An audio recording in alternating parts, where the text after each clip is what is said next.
Hello. Good morning, everyone.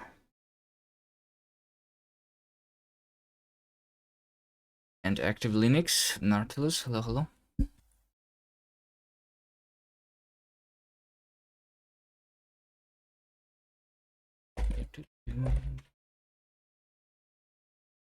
I had a pull request here,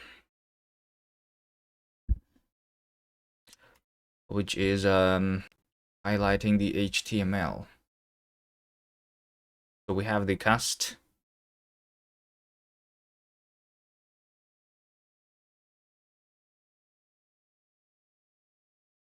Highlight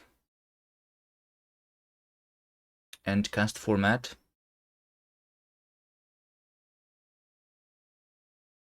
Things.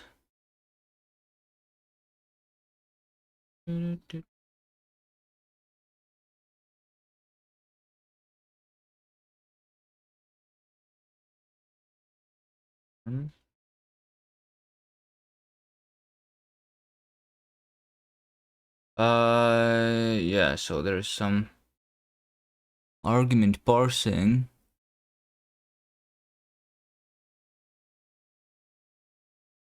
Here, figure out if we want to highlight or not. And then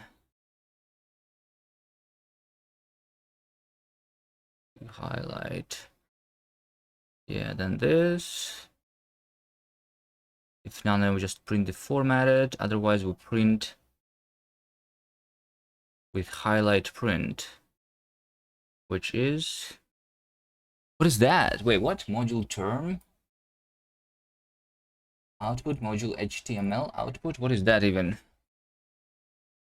Because it's HTML or term from the cast highlight, I guess.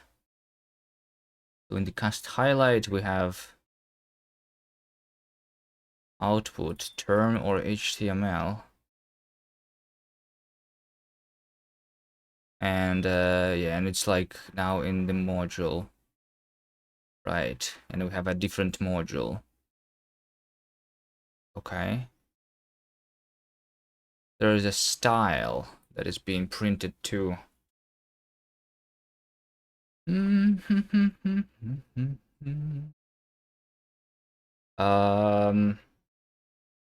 have a feeling that the style should be optional here.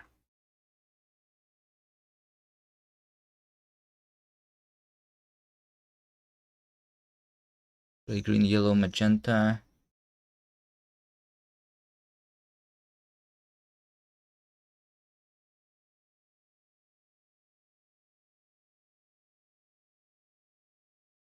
I mean, I'm assuming that this works. I'll just merge it. It's fine. This is fine. Wait a second. Hold on.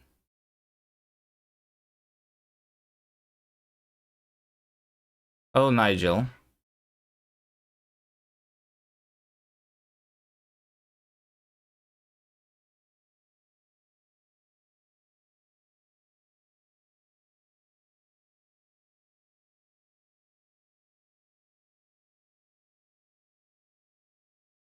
Logzent.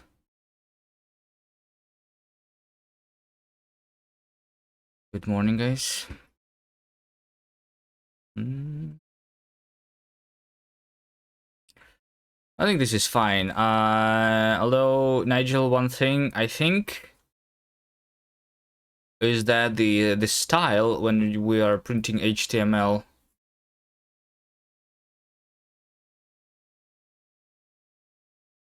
shouldn't always be there, right?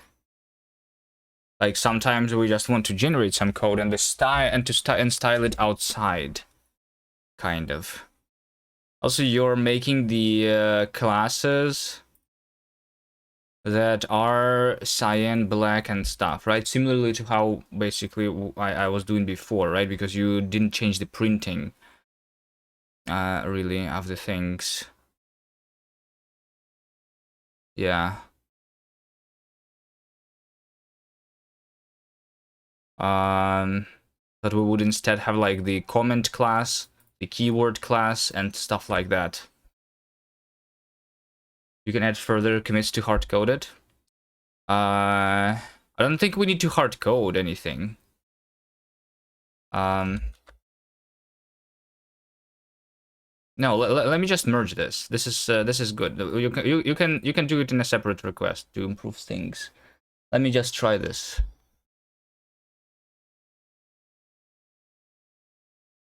It's fine. This is good.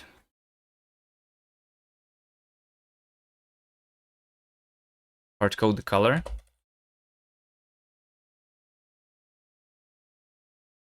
Why do we need to hard code the color?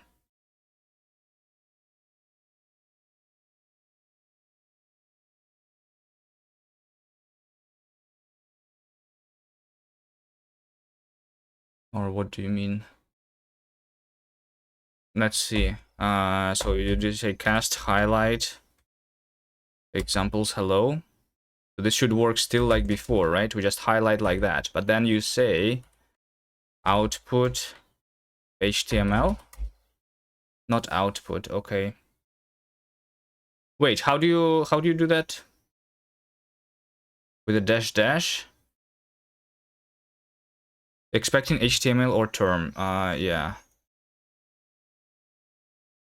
So term is this, and HTML is that. Right.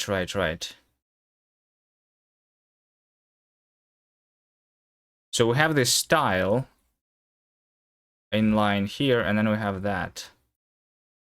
A pre with code inside. Wait, do you need a pre and code at the same time? I thought one of them is good enough, no?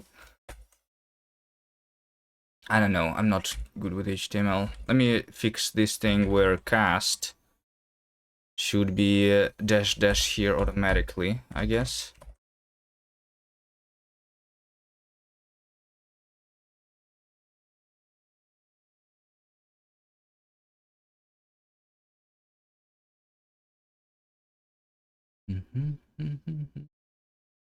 Using the Zola output on my blog as reference, they use both. I see. Okay.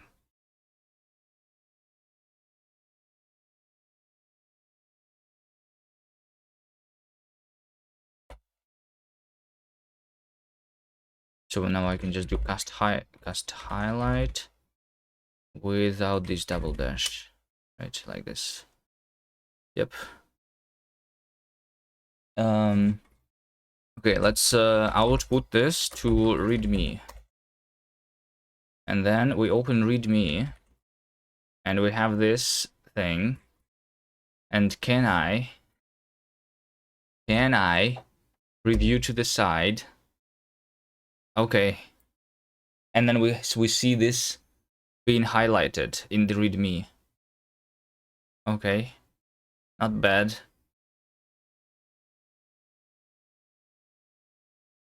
Does this work if I put this on the GitHub?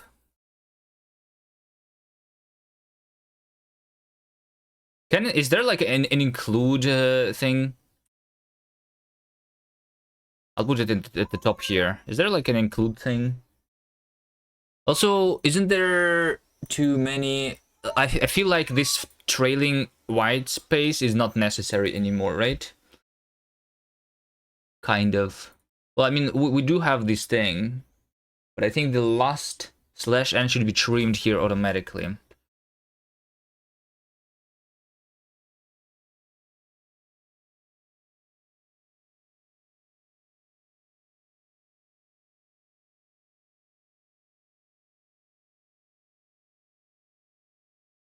You know?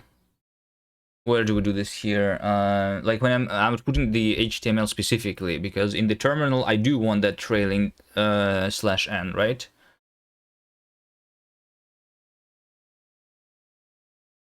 But when I'm printing the HTML,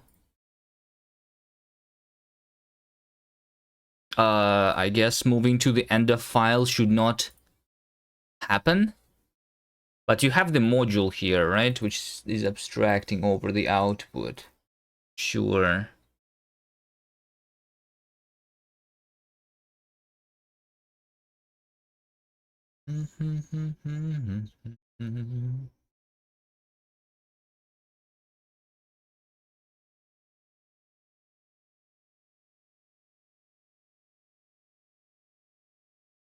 How do I make this? We I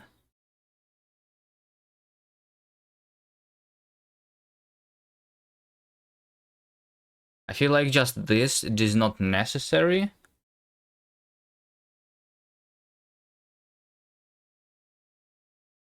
So maybe we have a separate move to E off here in the output, you know?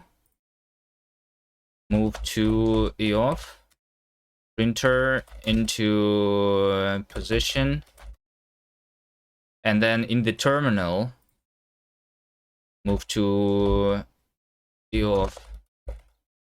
Position is just move to.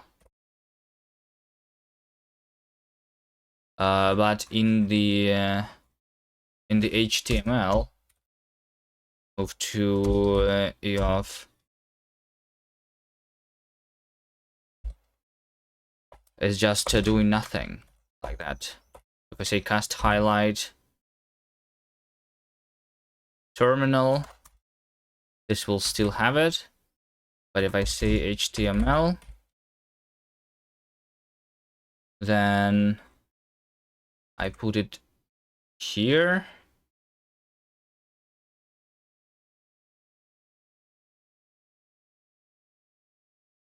Then we are not having this trailing thing anymore.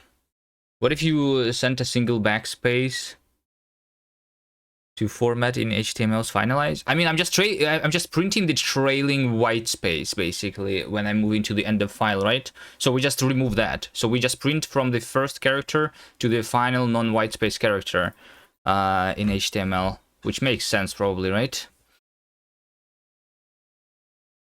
I think this is good enough. Okay, is there a thing?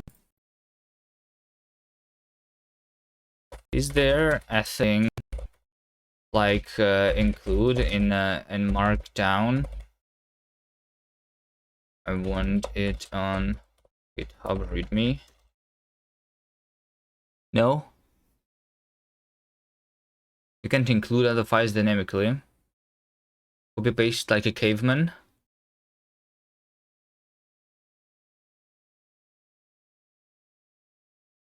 Use GitHub's rendering for linked files. Link to the raw file of another file, but it's a link. Yeah. Okay.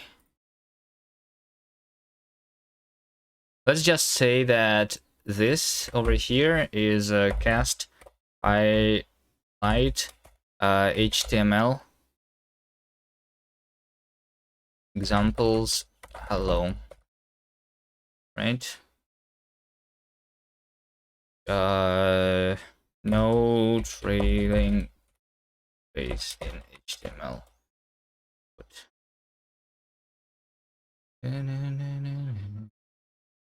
And cast FMT still works, right? I guess. Hello world in README. Does this work on the GitHubs? In FMT is highlight not HTML term. Yeah, I did see that. I think. Wait, this doesn't work. The style doesn't work in in the README here. Ah, stupid. Stupid GitHub.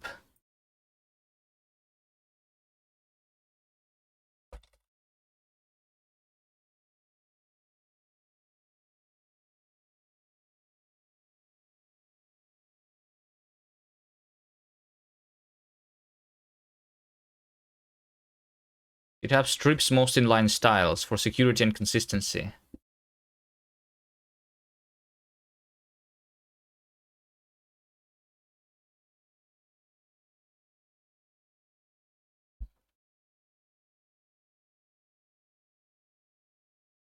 Okay, never mind then. We are going to get rid of it in the README.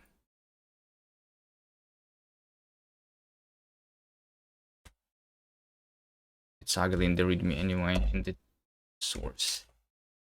It's fine.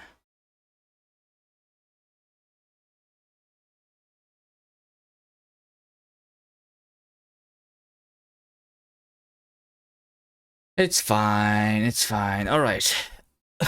So what did I see? Also, you said that like in FMT it's highlight, right? I think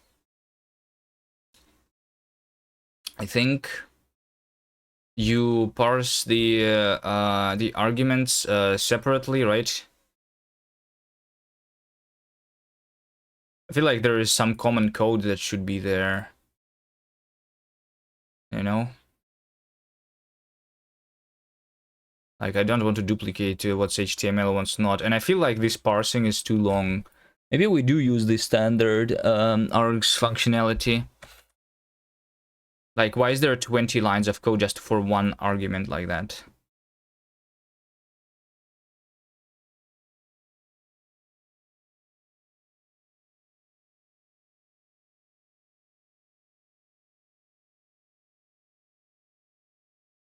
Because you have all of the variants. If you specify highlight and the path and you don't specify it, you don't do the arguments one by one. Okay, it's fine. We can keep it for now.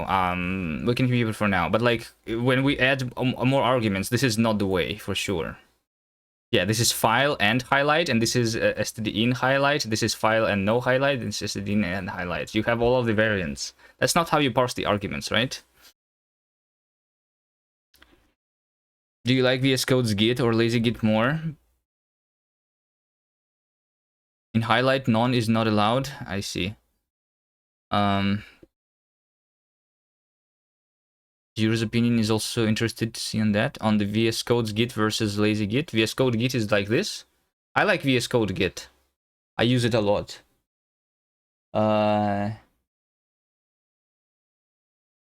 It allows me to see multiple projects at the same time, which I use a lot actually.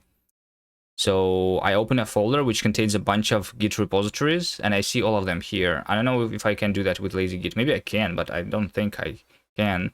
Like, it shows me if I have any uncommitted changes in any of the repositories in real time. I don't need to even open it. It is always there.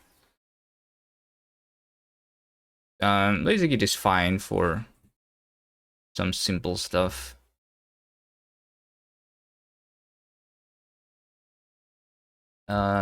But with lazy Git, I need to remember, right? Or you need like maybe sometimes you have in the shell over here, you can have the I don't know what you call it, like the prompt of the shell or something. It can show you if you have uncommitted changes or not. But then again, it only shows it for the current project usually, right? But I want sometimes I work with multiple projects at the same time.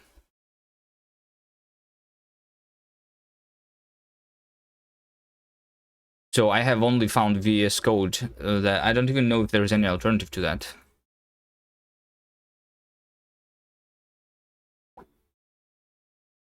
Okay, today I'm going to do the type inference, right? Because we can do the this hello world. Here is a hello world, and then I print, and then we have assigning to the variables. So this is right now dynamically typed fully, and I want to have static typing. So we're going to add that. So the compiler and everything, the types. We have expressions, and expressions are now going to also be annotated. I added the span annotations, by the way. I did this thing. I did cast compile, which and this is like printing the compiled intermediate representation, which is very similar to AST, but a little different, right? So over here we have right, I am calling the function print with argument which is a constant hello world, and we can like see things. Oh, there's another thing that I did of stream 2. So in the VS Code, there's functionality to expand your selection. If you use Helix, there is like the Alt-O and Alt-I for expanding and shrinking the selection, which works with tree-seater. But in VS, I don't know if it can work with LSP too. But there's a functionality in the language server which allows you to implement the expanding and shrinking of the selection. So if you say, like, for example, you know, like let's just do some math here, you know, let's just do some math like this, for example, right? So when I place my cursor like over here, then I expand my selection. So I select the 3. I expand the selection again. I will select x times 3 because that's like the next thing that is like covered, right? I expand it further, we have this. I expand further, then we have it together with the parentheses. Expand further, and we have that. And then like this. And we can shrink out and back. You know, based on the AST, basically. I don't know if, like, I know that in NeoVim I was using the tree-seater to do that. This is not done with tree-seater, but through the LSP. Maybe it's possible to set it up through the LSP in these other editors too. Anyway, I'm only worrying about VS Code for now. But if you want, Nigel, you can make it work with... You can try making it work for Helix on NeoVim. Did you? If you use Helix. Like, we already have the LSP, you just need to attach it, right?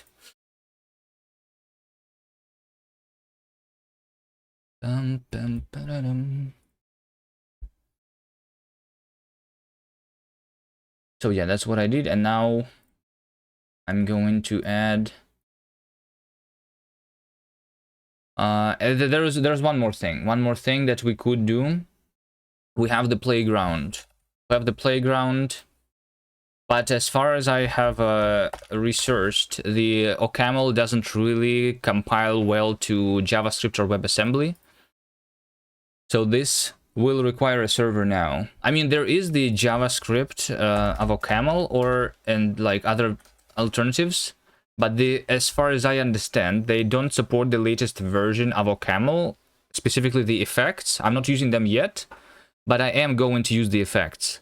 And these things, they don't support the effects, which means that the only way to have a playground would be to have a backend which runs it on the actual thing. So we might want to do that, you know, so that the playground is still working if we want, or we can delete the playground for now and do it later, but that's kind of independent. So if you want to work on that, for example, Nigel, you can. Or we can just wait. Maybe like eventually they will add to the JavaScript of OCaml the support for the effects, and we just compile OCaml to JavaScript somehow. Right? I don't know if there's an issue, but like I tried one thing and they didn't do the effects. CPS effect runtime. I mean, there is something about the effects here. Maybe it's not released. I mean, I didn't try GS of OCaml. I tried the other thing. I tried Melange, which is supposed to be the more modern thing of compiling OCaml to JavaScript. And this thing didn't support it.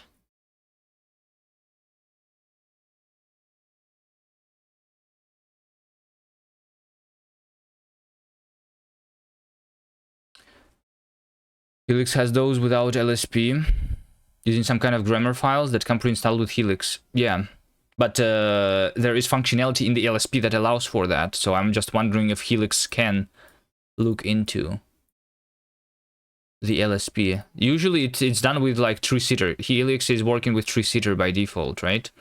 Yeah, and it's just using the tree-seater to expand and shrink the selections.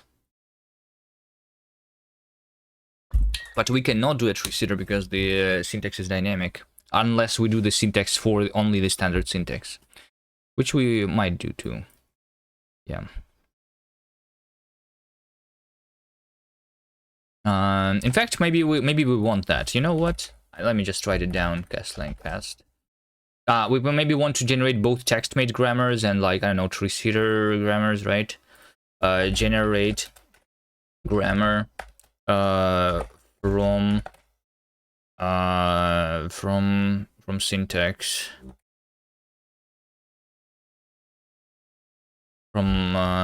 syntax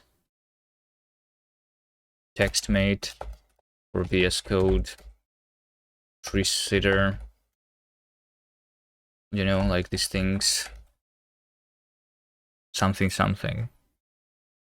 This way we would be able to have syntax highlighting without the LSP, but it only can work from some concrete syntax, so it's no longer extensible that way, right? All right, we're going to add the types to the intermediate representation so that we can have types. So we have expressions. Expressions have spans, and we will add the types. The type of expression, type. Assign the expression. Doesn't really... Wait, assign expression will have a type too, yes. Patterns will have types. Patterns, expressions, and assigning expressions. Those things have types. Bindings will have types.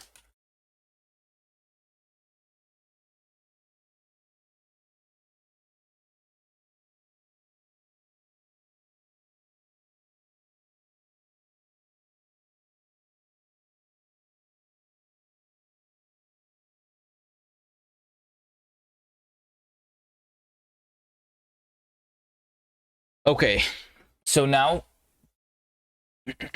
now... there is also this thing. What even is the type, right? So right now the type is the type shape, but that's not really all that it is, because the type is potentially not inferred, right? The type is potentially not inferred.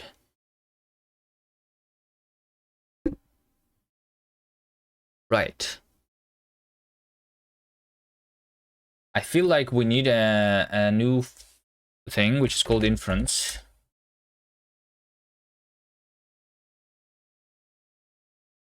We have cast Inference.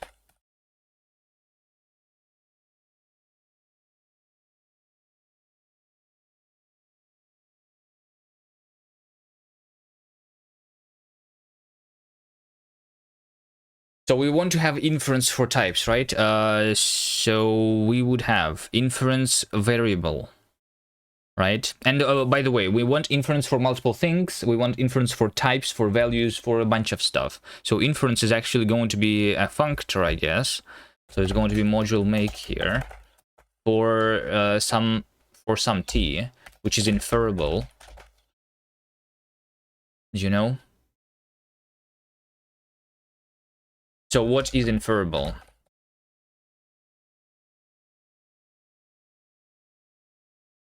Inferable is, we have a type t itself. So this is the inferred already, right? And then we also want to have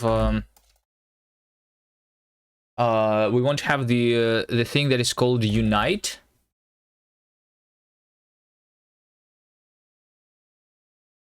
So if I have two things of type t,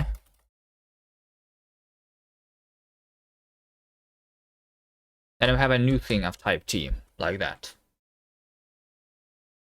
So because these two things are the same, so they are both equal to this thing, is what we want to say. So we have some partial information from here, some partial information from here. We unify them, and we get the new thing. And that's all we need for the for this stuff, right? I think. So if we have inference, right? We will want to have the inference for the inference for types. Let's see here. New file. Inference.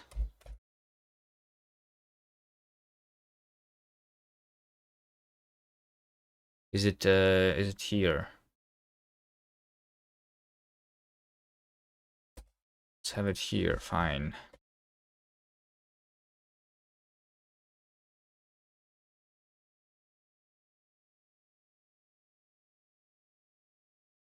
So what I want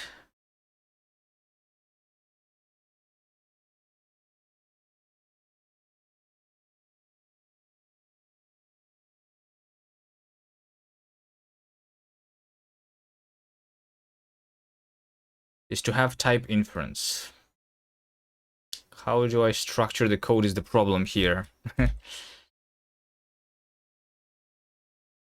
For printing, we ignore the types, by the way, right? Maybe for now we ignore them. Maybe I could print them later.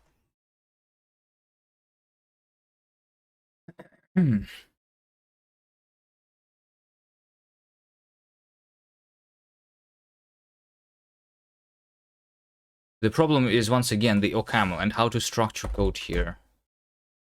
So basically, if I have the function unite type, so we need to unite type shape, you know, specifically. So yeah. So for the types, the type itself is potentially not inferred, right? So I want to have here I want to have here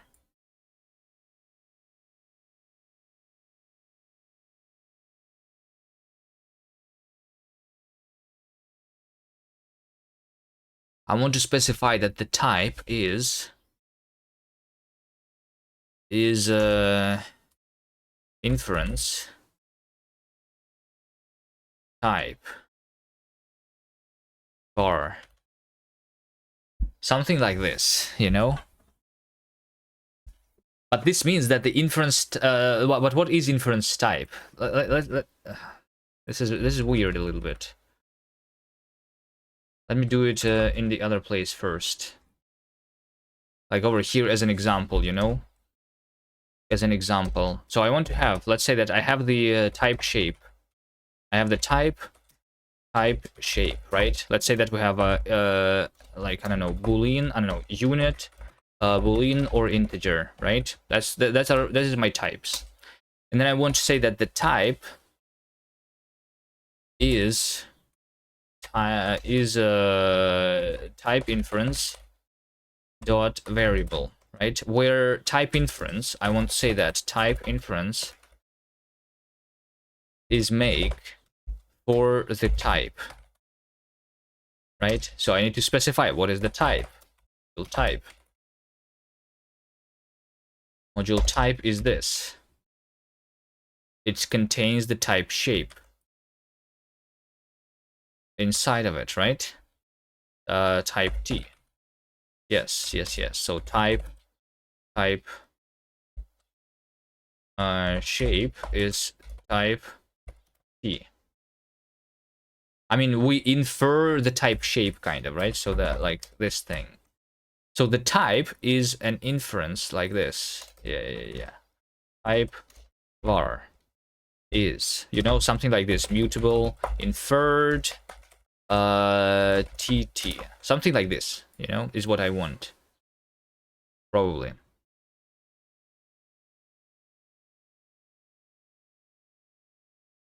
Yeah, and then we have the function unite, right?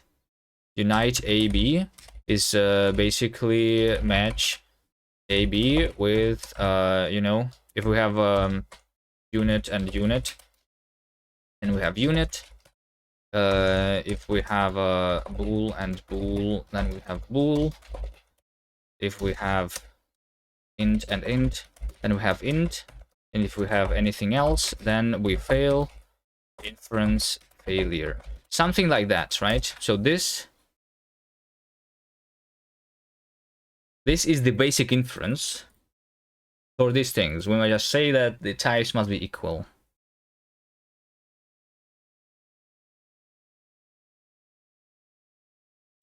TT. Yes.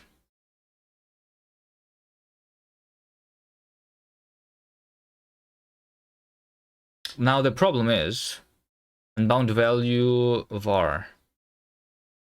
No, it's not that. It's yeah, we have type. So the type itself is this, right? Now the problem is this is not recursive, right? But we need it to be recursive. We need that to be recursive.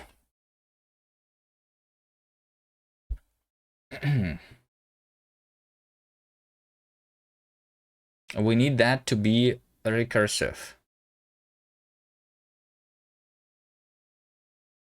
So let's say that this is, you know, a list of what? We need a list of types. And how do I do that? How do I do that? Because the type is defined using this, and this is defined using the type. And that's the problem. All right, hold on. I realized that I need a bathroom break. See you guys in a minute.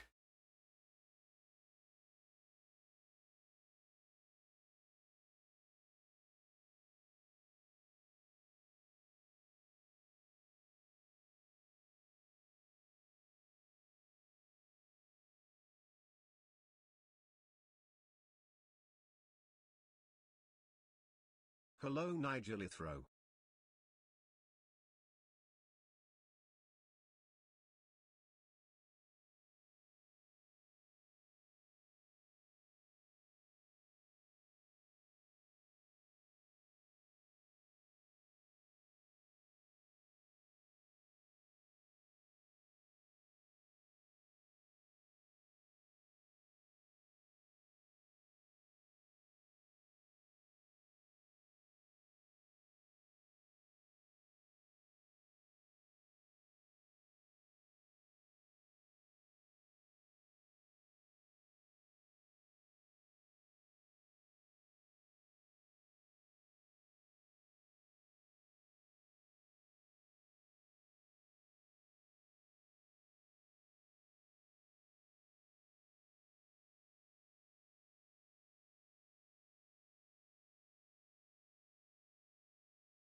I'm back.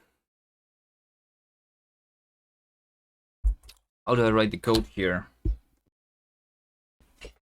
Is the problem, right? We need actually a recursive things. We need actually recursive things. We need a recursive modules like that.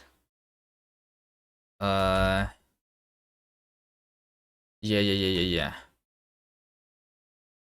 The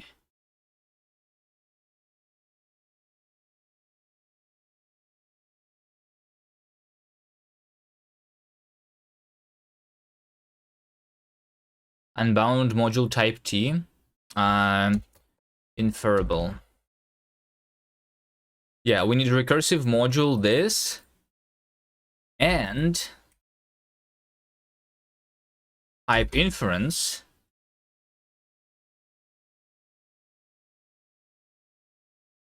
which is S, right? We need to have module type S. So the make returns S, which contains the type of variable, right?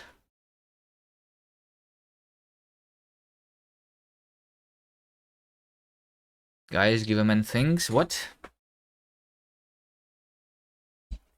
What? So wait, so technically I can.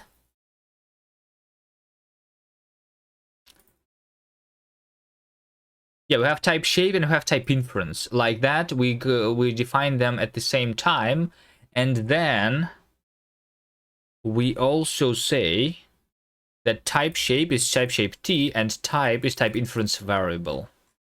That works. And then over here, the type, instead of the type, we just say that type is type inference variable. Like that. Right? And then we have actually recursive stuff. Using the make. Is that how you do it in OCaml? But then we also have a bunch of other things. We have a bunch of other types here, right? We have like expressions and everything. Like all of that is recursive here. So all of those we make recursive, but we make them recursive inside of the modules. We don't make just types being recursive, we make recursive modules here, right? Yeah, maybe.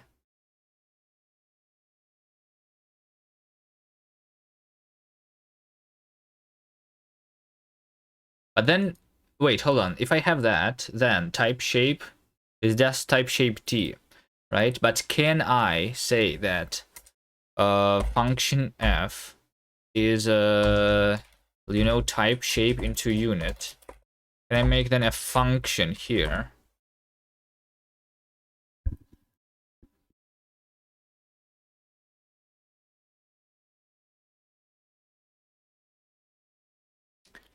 And can I do a pattern match here? Unit. That. So the problem is that this is unbound constructor, right? Because if I say type shape dot unit, it's not there, right? Because it's invisible, because the only things that I see are inside of the signature, right? The only things that I see are inside of the signature. Okay. Can I have module rec? Can I have module types? And end type. Sig end. Is that possible? I guess not. So the signatures should never be recursive.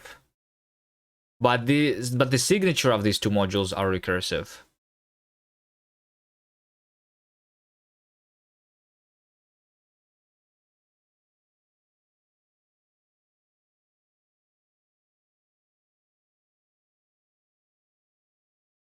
Well, I mean, not really. Because we can have a module type type shape signature, right? I think I just copy paste this like that.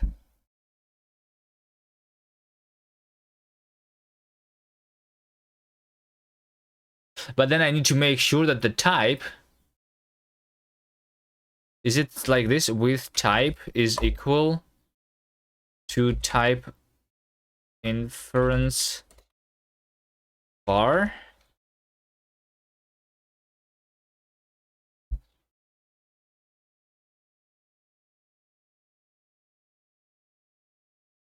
So it's not inferable, it's this is type shape as.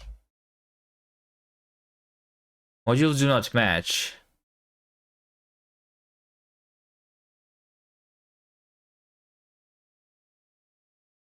Well, value unite is required but not provided. Yeah, and now like over here we also have the unite,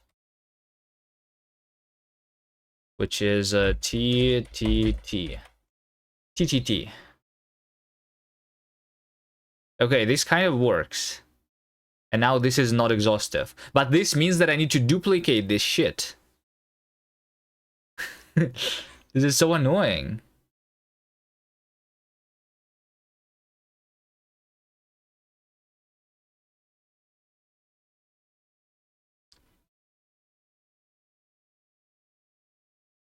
So we could instead, although we could instead not use this at all.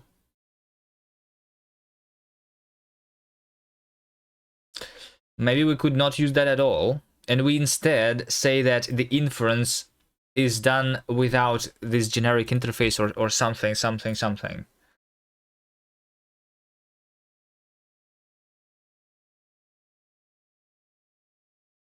Like, is it the inference that is depending on the types? Actually, maybe maybe that is the way. Yes. Cast inference. Maybe we just make this depend on cast types. So I don't do this. Wait, but no, I need to, like, in order to define the type, I need inference, right? No, that's not possible. Because what's the type? This should be the inferable thing.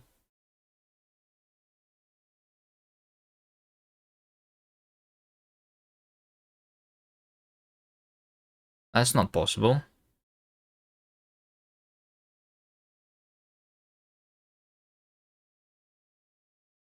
Or is it possible? Hold on. Maybe we can have inference, but not generic like that. What if I just have inference, and then we say that type variable, and variable should be generic. A variable, you know, is a type. Mutable, inferred is a option, right? So, like, is it inferred or is it not inferred yet? We have something like this.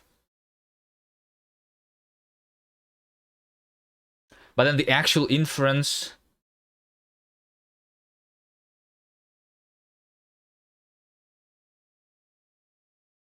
is in some other place. So maybe maybe the inference is implementing the inference algorithm, but the types will be specified here still. So inference var is mutable, inferred, a option, right? We do something like this, and then type is not shape, but it is a variable, which is type shape inference variable, right? That's what my type actually is.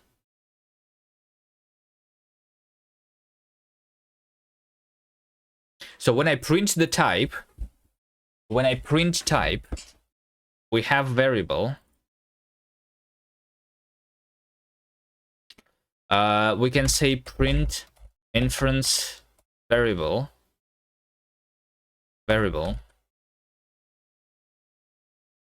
using print type shape. So we have this thing, print inference variable, which is taking the, yeah, so this is for all a. If we have a function that takes formatter a unit, and then we have a formatter, and then we have a inference variable, then we can print it, right? Like that. Function print bird fmt variable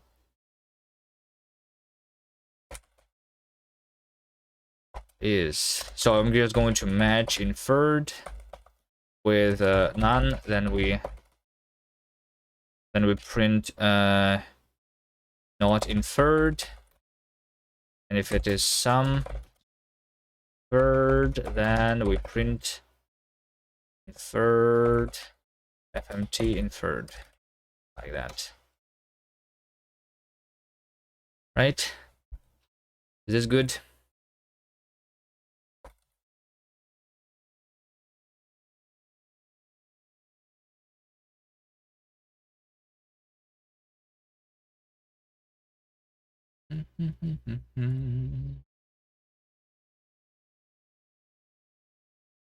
So cast inference.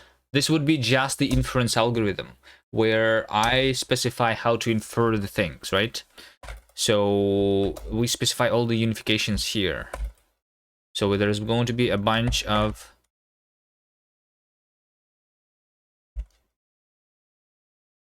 recursive definitions. So we have unite type shape is a function from type. So we just open cast types. So unit type shape is type shape into type shape, right? Function ab into match ab with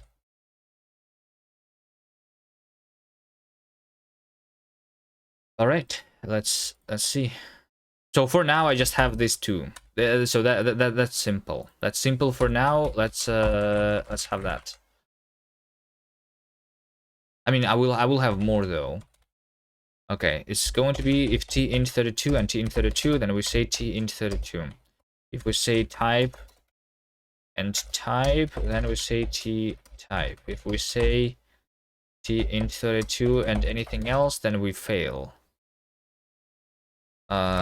If we say t type and everything else, then we fail. Okay, I will say let fail be fail.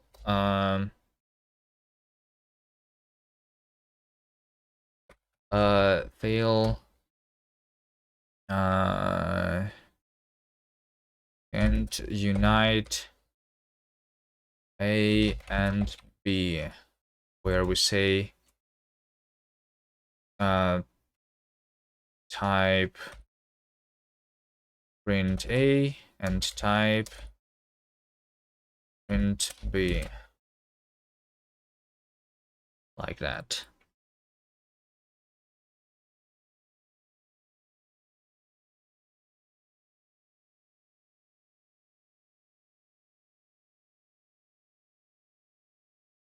Okay, let's just say that I will only have inference for types for now, so this should be good enough. We will add more types though, for sure. Okay, if I want to assign in the interpreter, I don't care about the types, I guess.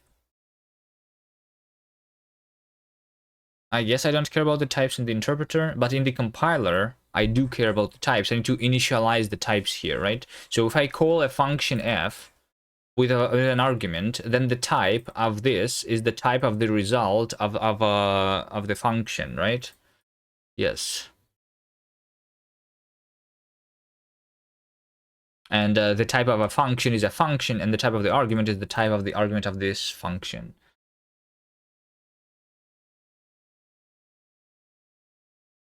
And we should also be able to, yeah, so this also depends on cast inference, I guess.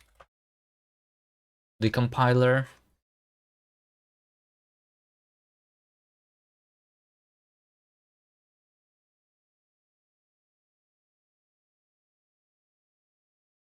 Okay.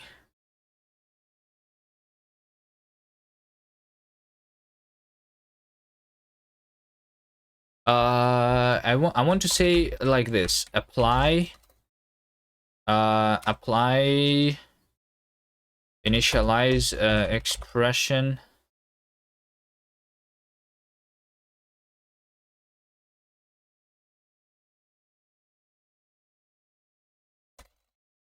initialize expression on the span like this. You know, I will open the init. So what is init? I will do a new file called initml.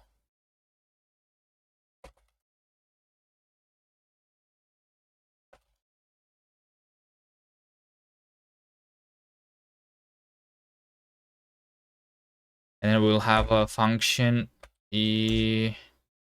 Maybe it should be in the compiler over here, actually.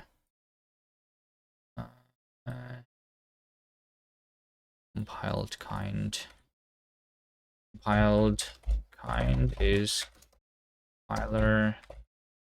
Compiled kind. Can I do that?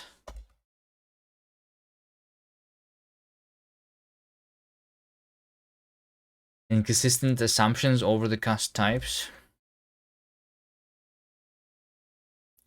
Yeah, so we have init.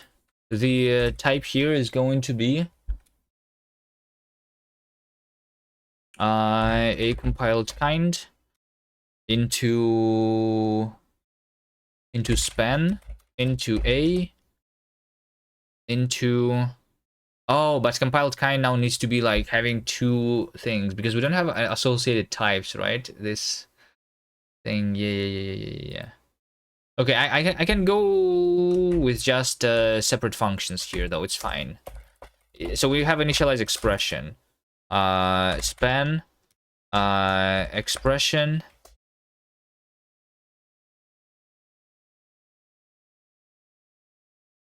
Span expression in no span expression shape into expression.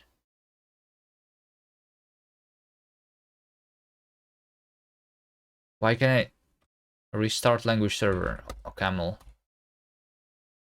Expression shape T, probably, right? There we go. So we just have the shape of the expression, we give it the span information, and then we initialize all of the other things, right?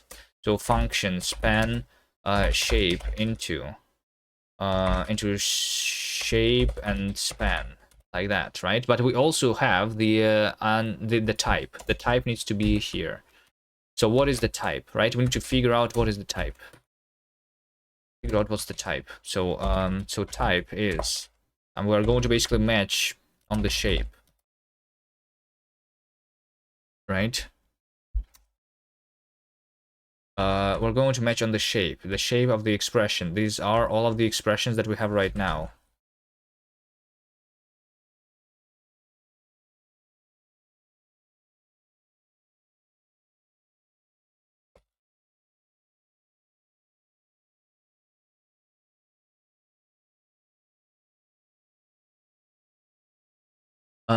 If we have a constant, if we have a constant value, then what's the type of the constant value? It's the type of the value, right? So we need to figure out how to get the type of the value. If we have a binding, then bindings should have types annotated on them. So binding type is the type of the binding. If we have then, which is A and B, technically we ignore A and we do B, which means that A must be a unit and B is the result. So technically just B type is my type. And then over here we ignore, or we assert that its type is unit. There is different, like both of these are valid. Like Rust allows you to have a statement which is not a unit. OCaml doesn't, for example. You have to explicitly ignore things. Not sure which one I like more. If we have a scope expression, Then the type of the scoped expression is the type of the expression that is under the scope. If we have a function which has argument and body, then the type of this is the function type. So now we need to specify the function type.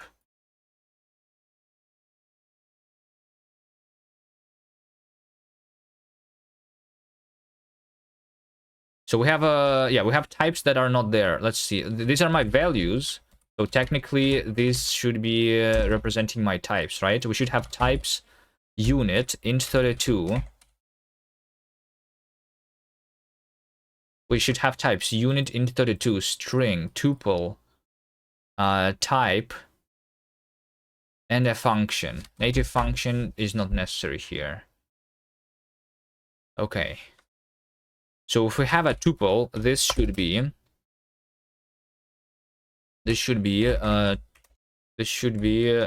type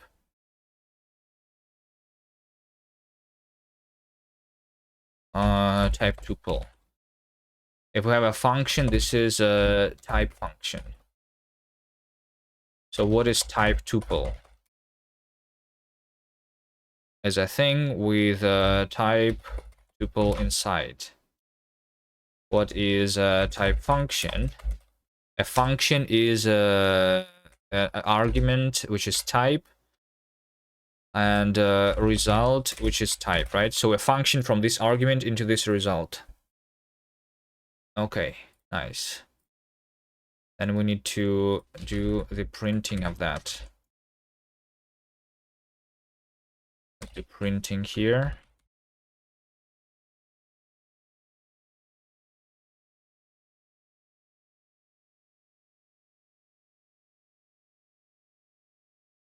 Unit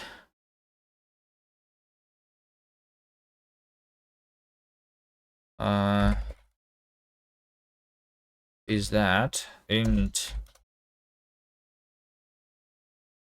that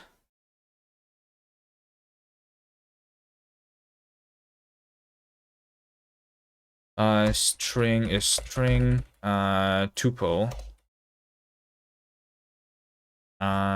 type is type function argument result. So function is something like this, argument into result, and we say print type argument and print type result. If we have a tuple, then we should print tuple print type tuple, like that. Okay, good. Now with the inference. Okay. Yeah, let's do inference with all of these types.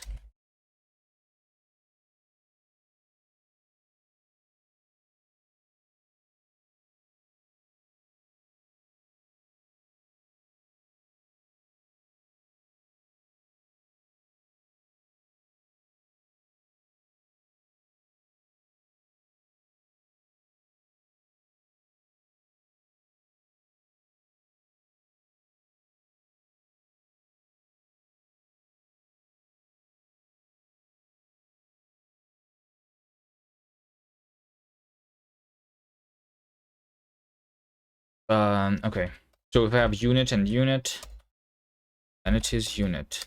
If we have int32 and int32,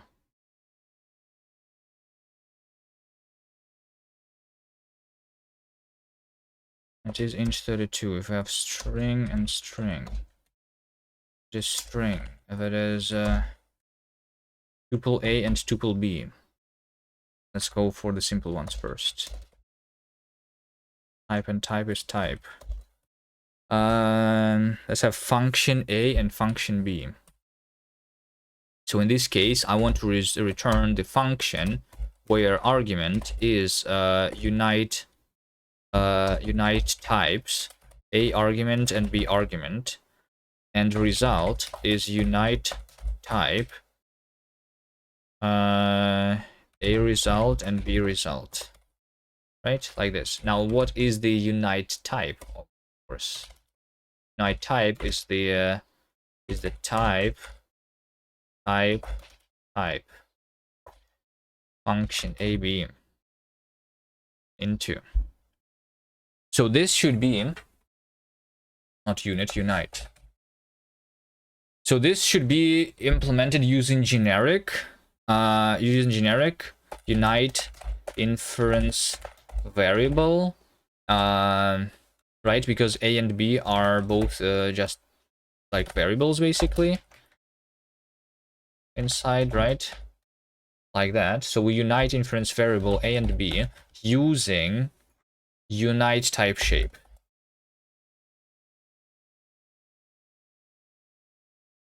Right? So we have the function unite inference variable, which has type. So this one is generic, right? If this works for all A, if we have a function A into A, so how do we unite those? Then we can unite inference variable of A and another inference variable of A. And we get the inference variable like that.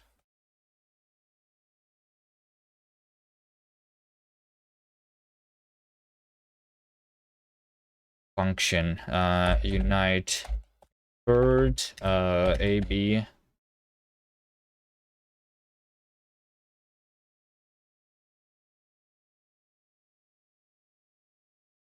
like that.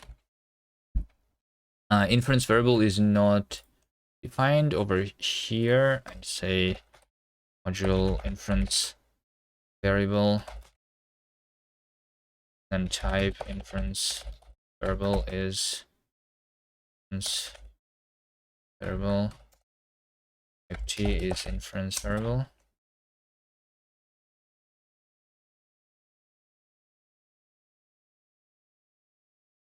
Like that. You have print. Print is print inference variable. Yes.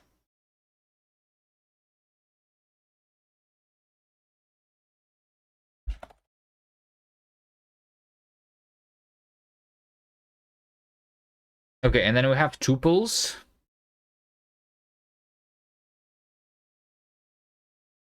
This expression has type shape, t, inference variable, but an expression was created of type.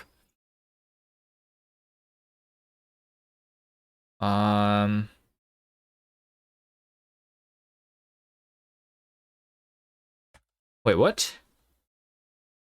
This expression has type shape, t, inference variable? Yes. But type shape, t, inference variable is type. Oh, wait, it's not. Right. It's not. We should say var is this. Right? That's what I need to do. Right. Okay, now if we have the tuple, then we need to do tuple merge. No, we don't. It's not merge. I need to do tuple zip. Yes, we need to do tuple zip. Keeping the order of A, sure.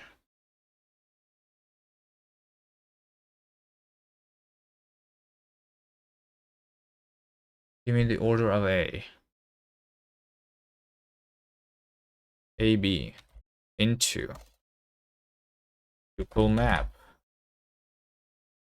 So now we have a function AB, which are types, and we just map using unite type actually.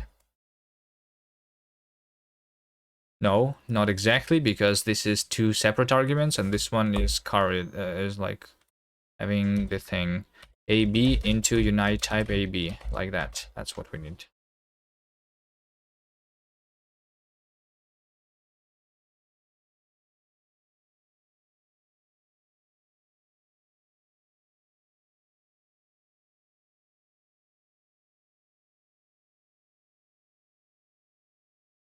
This needs to be in parentheses, right? Yes. Yeah, and this is the tuple. So A in this case is type tuple. We need to have a tuple is A. And over here we need to say tuple is B. And then we need to say T tuple is that. Okay, nice. So this is the inference. We just need to make like the generic inference like that.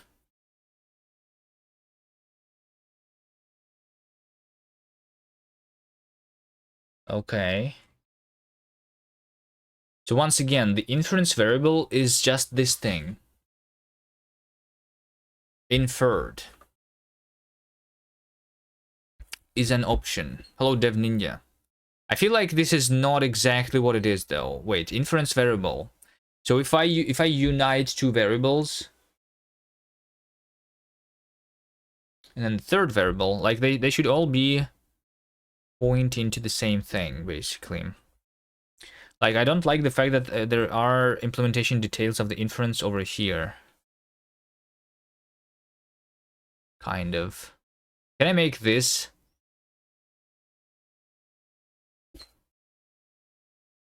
Hold on. OCaml. They call it locally abstract types. Abstract types. What does this even mean?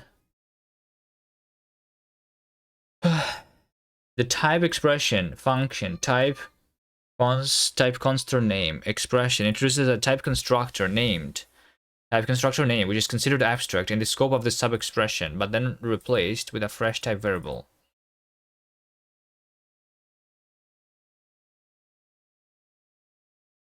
Oh, this is what it is?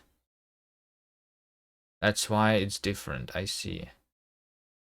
Yeah, it's all about the functions, yeah. I cannot have like, I cannot like specify the details of the inference later, right? So the details must be specified here. Okay, fine. So how do we do inference again? We have each inference variable is pointing each inference variable is basically having a state which is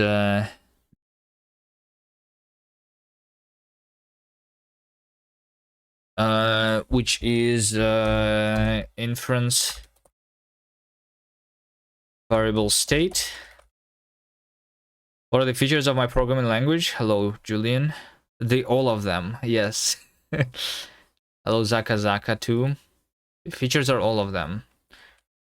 But most importantly, I guess, at least to me as the Rust programmer, the so we won't have let's say in short trait system like in Rust or like type classes of Haskell. I think that's an important feature. Then we have comp time execution like in Zig, for example, and we have macros like in Lisp, right? So like those three big things, kind of.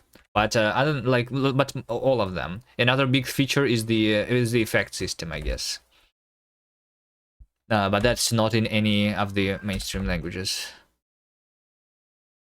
A lot of sugar. Well, it's not sugar. It's just extensible syntax. Extensible syntax means that you can do your own sugar, I guess. If there is not enough sugar that I am providing, you can do your own sugar always.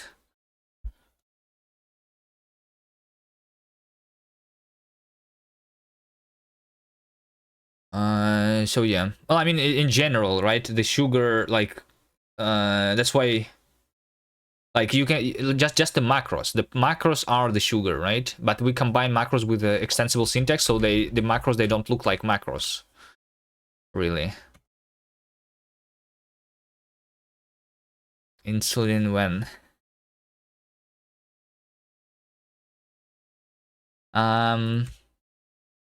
Inference variable state. So yeah, what is inference variable state.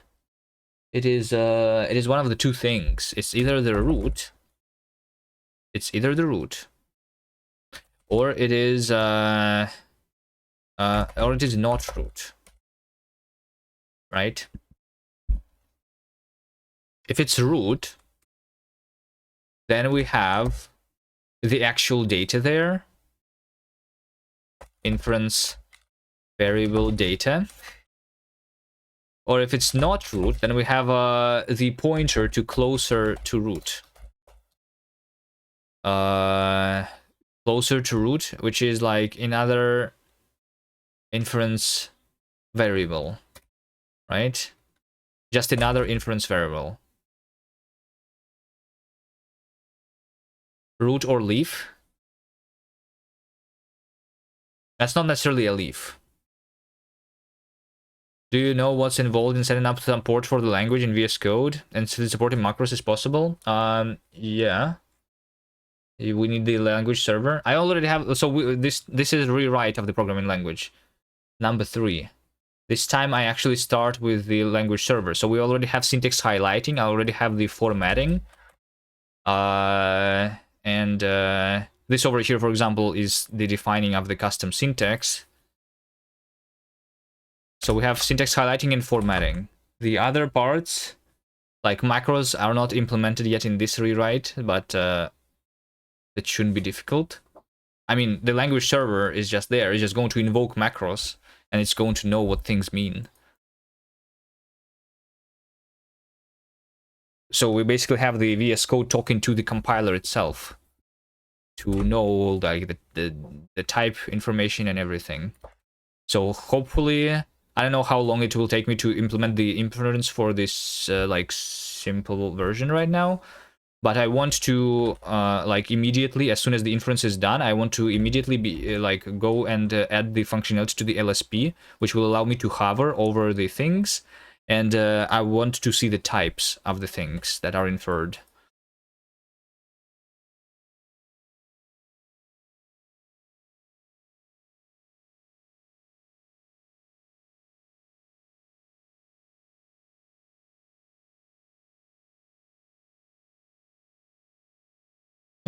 Root data inference variable data closer to root is another inference variable of A, and this is of A, right? Yeah.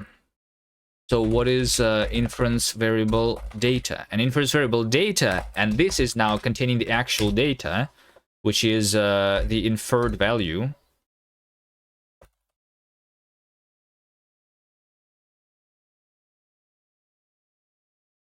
Which is the actual inferred value. Which is the actual A. An option if it's not inferred, right? It's either none or if it is inferred. There you go. Something like that is what I need. Print. So if I want to print inference variable,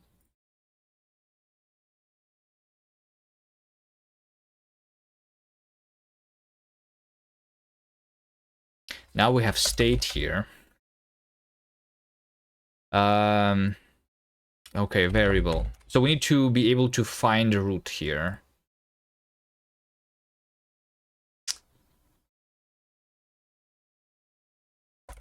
Let rec find root.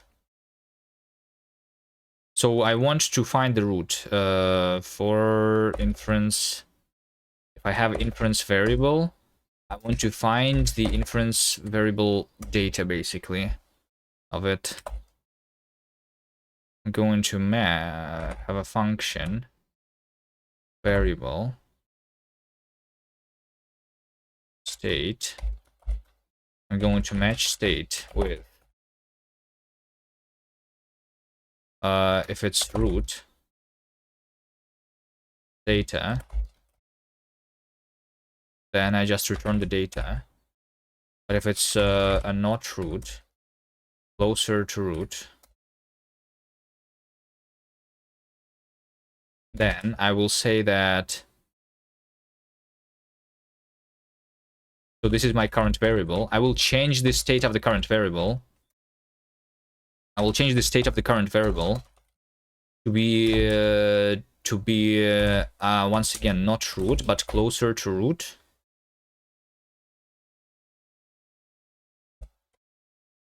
Is going to be updated using the actual root that I have found. This is over here, this algorithm is called disjoint set union, what I'm doing here. Do you plan on developing a game in the language in the future? Yes, that's the plan. But I don't know, it's probably very far future. I don't know, maybe not, maybe actually not. We'll see. And to stop rewriting it from scratch though. Right? And actually finish it and make it usable. Hopefully this is the one. Variable. Okay, so I say that root is find root of the closer to root. Like that.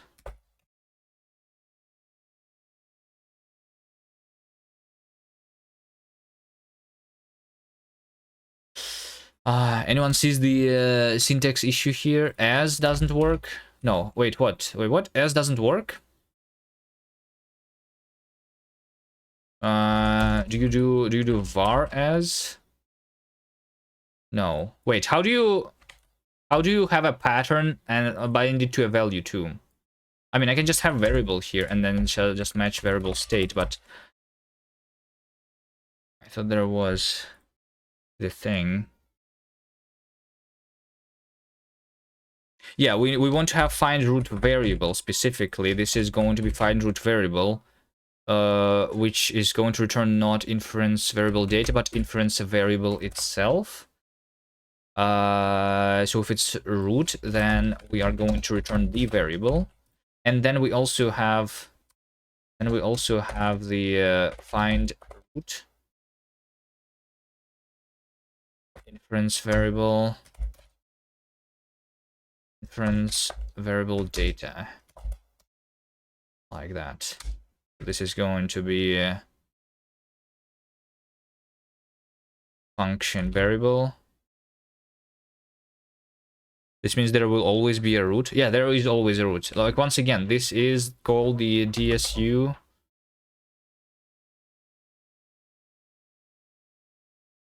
A disjoint set union.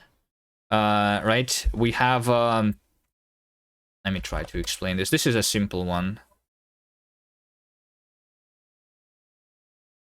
This is a simple one. We have variables. We have variables A and we have variables B, right? And sometimes we want to make sure that these two are equal, right?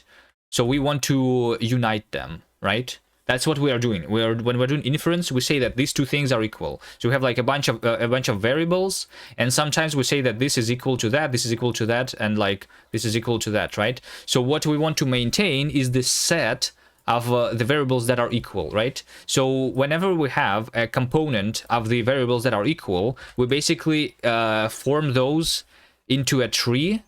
Where one of these is chosen as a root. Which one doesn't matter, but we basically always point towards the root like that, so that the actual information of what this variable is equal to is going to be stored at the root of the entire component. And then when we want to make sure that, let's say that this is the root of the top component and this is the root of the bottom component, whenever I say that this variable and this variable are the same, I find the root of this variable, which is this top right one, and the root of the bottom variable, which is this one, and then I just point one of them to the other. So we like, instead of having this, right, we have this. And we keep it being a tree, and then we actually unite the data of these two, and we store the actual data in one of them instead of storing them in two of them now. You know, that's the basic algorithm here. And then by updating this thing, so whenever I'm trying to find the root, right? Whenever I'm trying to find the root of this one, instead of going through the two jumps like this, whenever I'm going through a jump, I'm going to remove this and I'm going to reattach this directly to the root. So this is an optimization which results in this algorithm to be running actually in linear time. So this entire algorithm of the unification of the type inference is a linear algorithm. So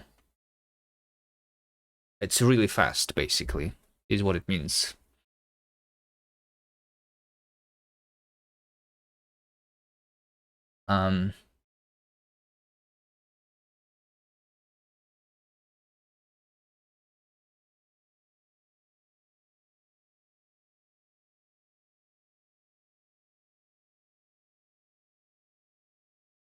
Variable.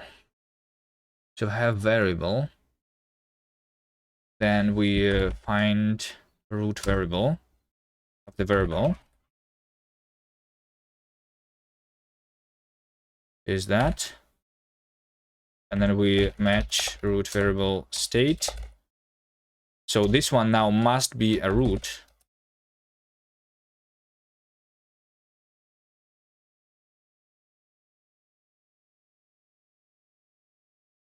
And not root is now unreachable.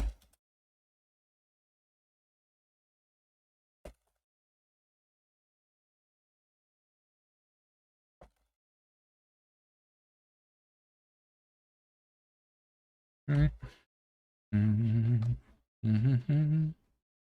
restudy algorithms and data structures. Yeah, I like this. This was used a lot. This data structure specifically, like I've been doing a lot of competitive programming, so this was used a lot there.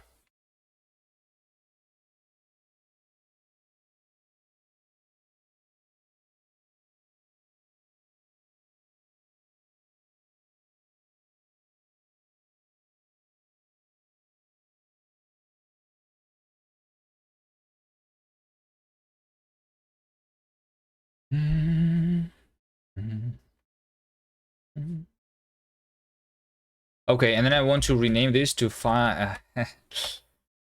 okay. I really hate this a little bit.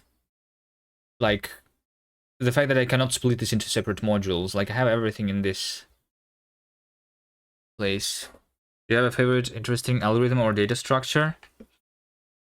Yeah, I guess my favorite one is the, I call it the RNG tree. But the actual name that is a trip. I like this one. You know this one? It's a tree and a heap at the same time. And then you use random numbers, and you basically have a very simple, very easy to implement binary search tree. With a couple of extra things that you can do there. I don't know. There's a couple cool ones. I can't say that I use this a lot, but like I really liked it because of the way, because of how simple it is to implement. You know, like because usually your binary search trees are done with like red-black trees, right? Or something like that.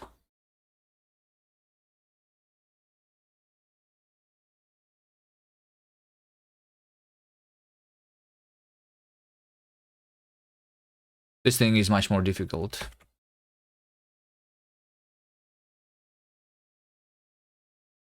to implement, but I mean it is faster at the same time. Yeah, I don't know. Anyway, find root. This is right. Okay.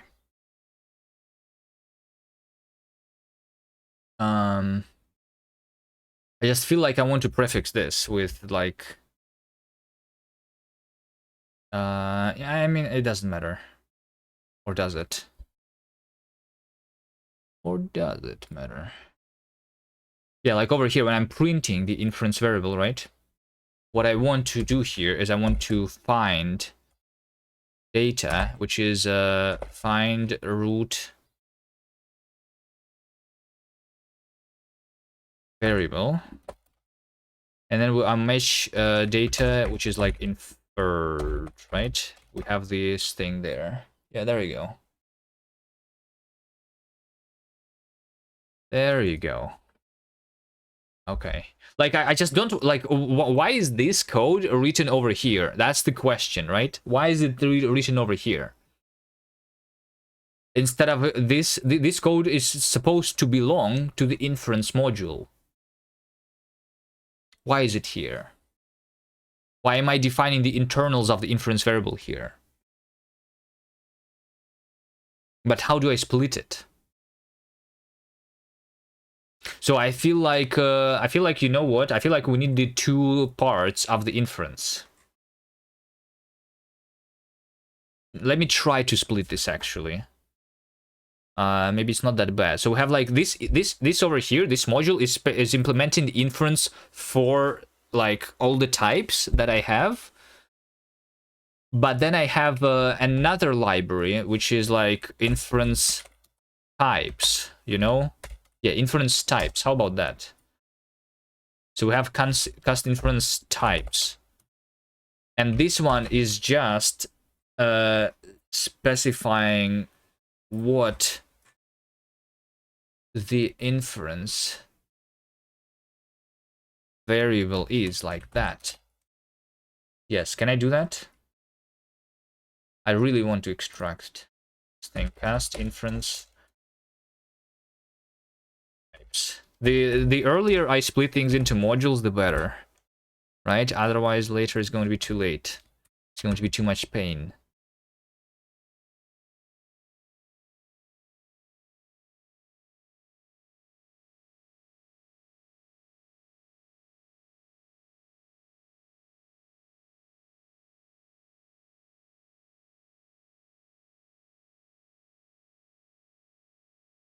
Yeah, I guess this one actually, yeah, whatever. Detail.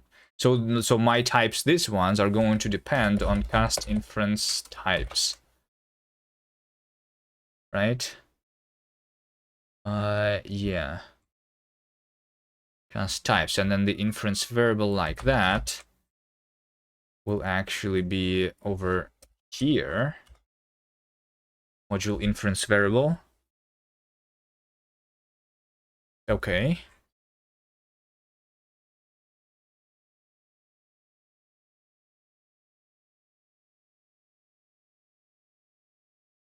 I might want to have actually the interface for this.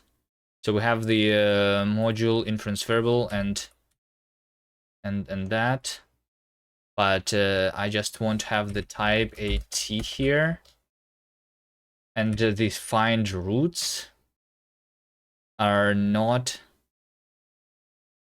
Well, I mean, this should be exposed to the inference algorithm though. Kind of. This kind of should be exposed. Or like maybe this should be not inference types, it should be like the inference base, which implements like the generic one, and this is the concrete inference or the types. That's yeah, let's see. But the interface that I want is basically like that, right? If we have, in order to print an inference variable, we need to have the way to print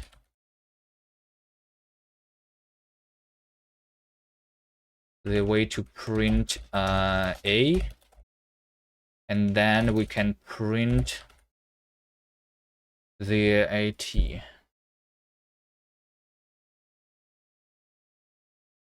Right? So we have inference variable and we have a way to print it. And then we will add some other parts to it too. Yeah. What is print inference variable? Print inference variable then is going to actually belong to over here. Let print be that. There you go. Yeah, let's call this base.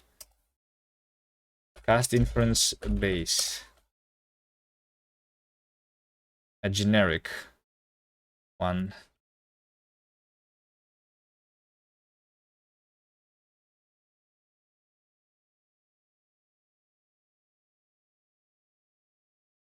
Right, so now we need to... Yeah, now what is the inference var, right?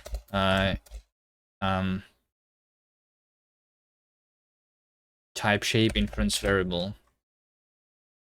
I think we just say that module inference is a cast inference base like that. I just call this not inference var, but just var. There you go.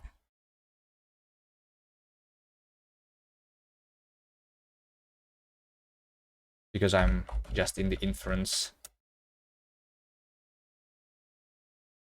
module here. Yep. You have always thought about making a language? Just do it. Just do it. I always thought about it, but I never did it. Why did I start making a language? Who are we to blame? We need to blame someone here. Should not have started this.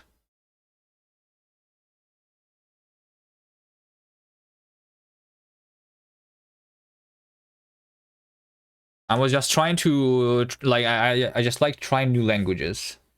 So last time we tried OCaml, and as a hello world, instead of doing a triangle on the screen with OpenGL like I usually do, I decided to try make a programming language. And then we just got addicted to this.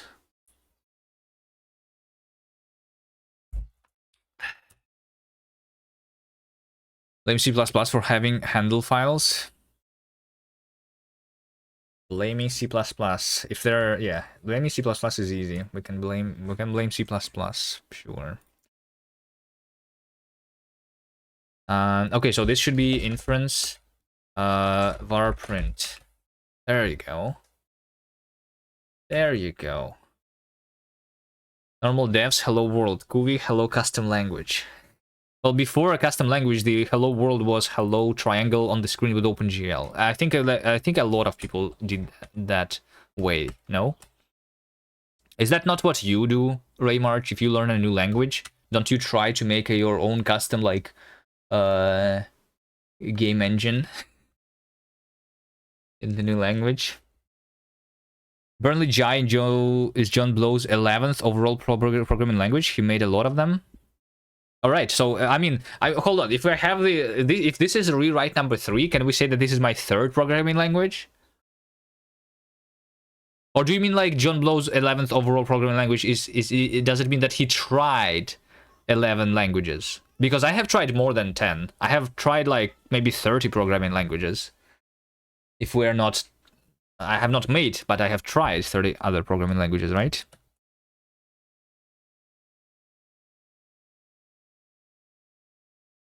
Some of them very briefly, though. So John Blow is like 110 years old. Okay. Let's see. So I will open. Yeah. Let's see. Module inference is cast inference base. Yeah. So like, actually, this thing goes into the base. This thing goes into the base. So we have the variable unite. Variable unite. So we unite variables like that. There you go. And this is where we implement it in the base. Okay, that's nice actually. And then over here, in order to unite types, I need to do inference unite. Inference variable unite. Like that. So we need to have in the variable the unite, right? Which is at type a var is at. I like having names here instead of t's. Unite is we have 2 variables and we have the united variable. There we go. OCaml looks promising. OCaml is nice, but there are bad things about it, like the language server or like other things. OCaml has unchecked exceptions, and I'm going to abuse it to hell. And like, it's not only unchecked exceptions. OCaml also has unchecked effect system, and I'm going to abuse that too. Um, like in yeah, it is very untyped there. But I mean, Rust also has unchecked exceptions. It's just called panics.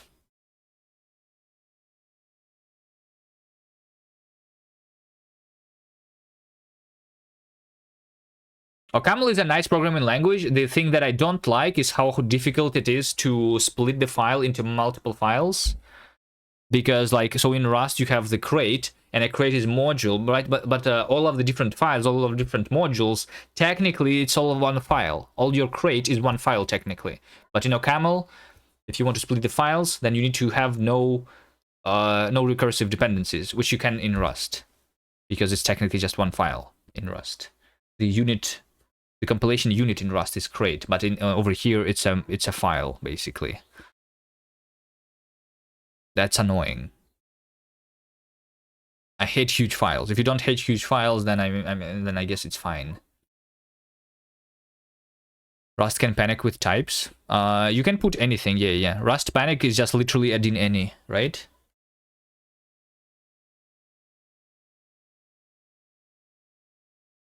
You have the panic function. This is the underlying implementation. No, that's the different one. You have the macro panic.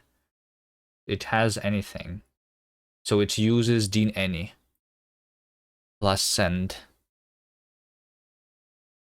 You can literally go anything there, so it's very untyped, as dynamic as you can get. Yes, basically JavaScript.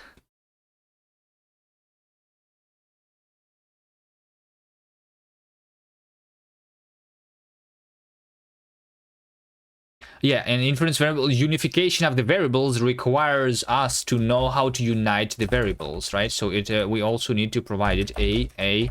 There we go. Technically, we can build a web framework with support for catching panics and sending them as errors. Yes, and people are doing that. Yes.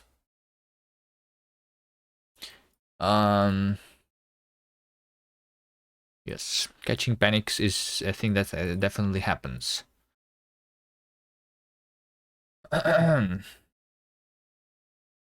Okay. All right. Then let's see this init. Init. We need to call this init expression like that. Okay. Yeah. So now we go back to the inference of the actual. So this is the core syntax of the language, and this is where the initialization of the types is going to happen in this function. Expression span.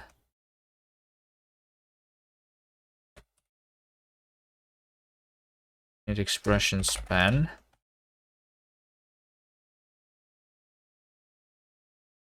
Init expression span.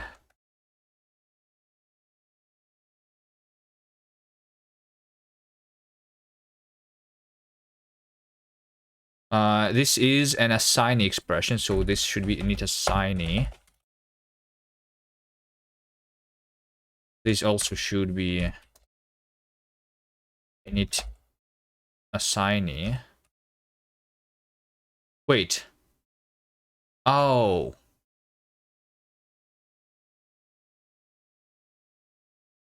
Yeah. This is an assignee placeholder. Init assignee. And this is a pattern. So this is init pattern. Okay. Let me just make sure that these things exist. So we have an initialize expression. We have a initialize assignee. The span expression assignee shape into expression assignee. Function span shape into fail with that.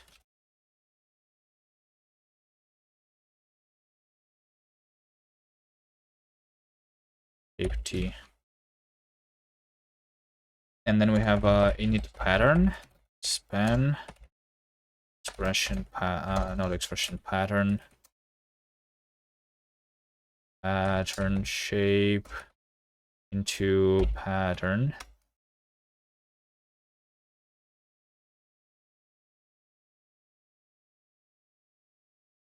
Like that. Okay, let's go further. So this is me making the binary operator. That's fine. We say apply. Initialize expression. Then we have this is expression constant. Initialize expression. And then this is a tuple. Initialize expression. Okay, there you go. There you go. What's this? Binding. Initialize expression. This should also be right. Open init. Span. Binding. Okay. This over here binding needs a type. Yes. We'll do that a little later. So then we have a constant init expression span. A number is also a constant. Expression span. This is assignee binding. Init assignee.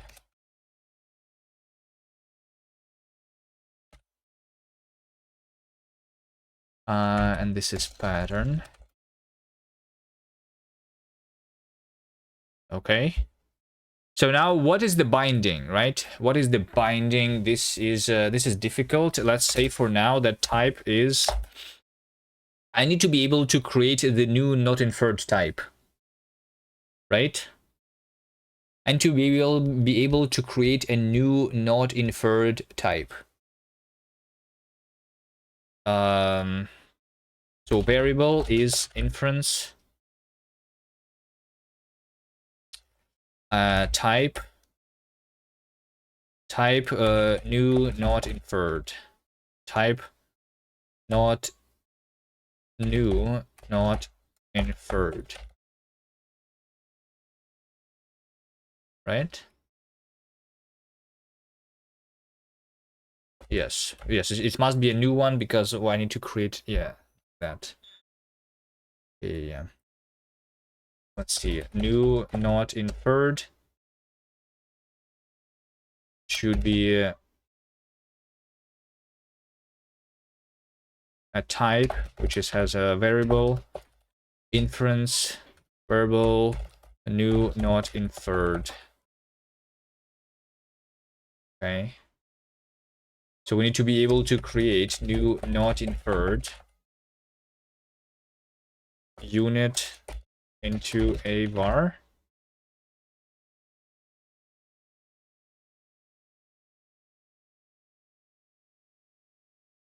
Okay. So new not inferred is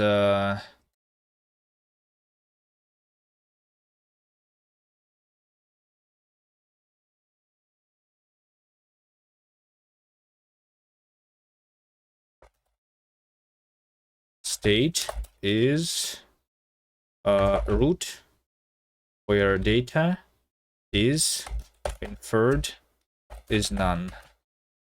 There you go.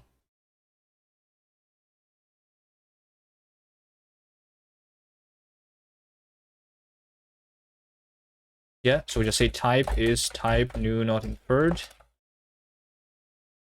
Type is type new not inferred. Okay. Now what?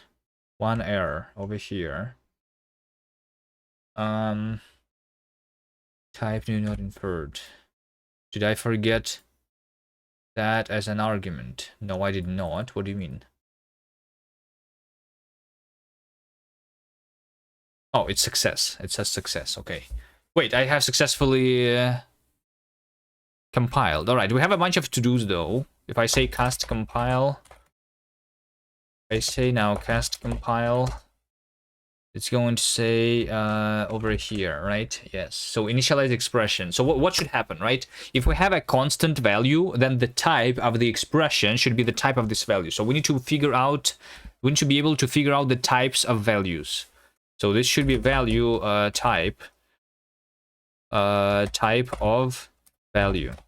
Let's have that value. We need to be able to have a type of, right? Yeah. So value, no, type of should be a type of value.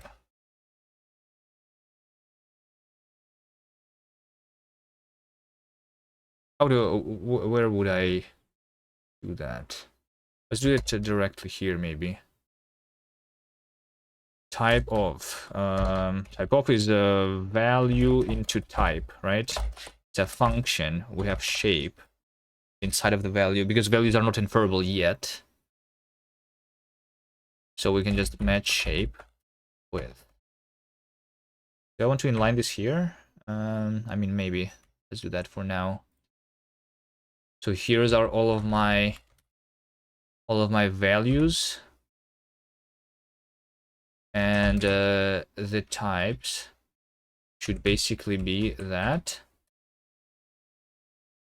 To have an integer string that type function, a native function. All right. We don't have a native function, so this should be something. We have implementation in the native function only, which we don't really care about. And then there's also name, which we don't really care about.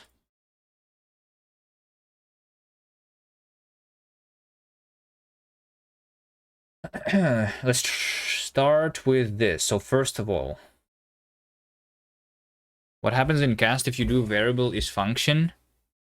If there is the variable now type function, or does cast evaluate the function and variable is now the type of the return?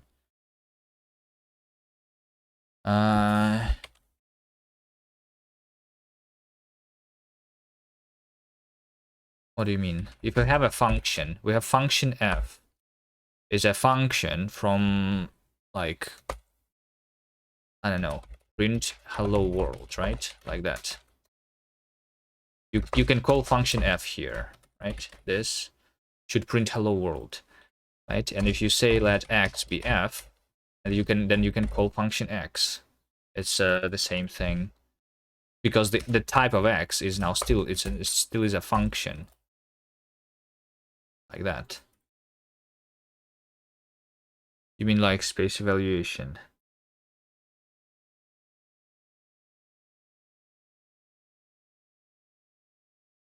I mean, why would it be something else? Why would it be something else?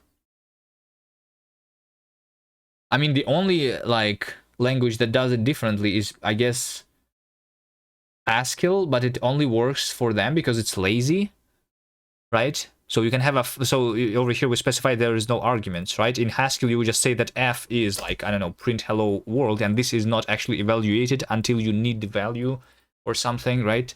I am not having a lazy language. Maybe we'll have it as an optional feature, but by default it's going to be like a normal one, you know?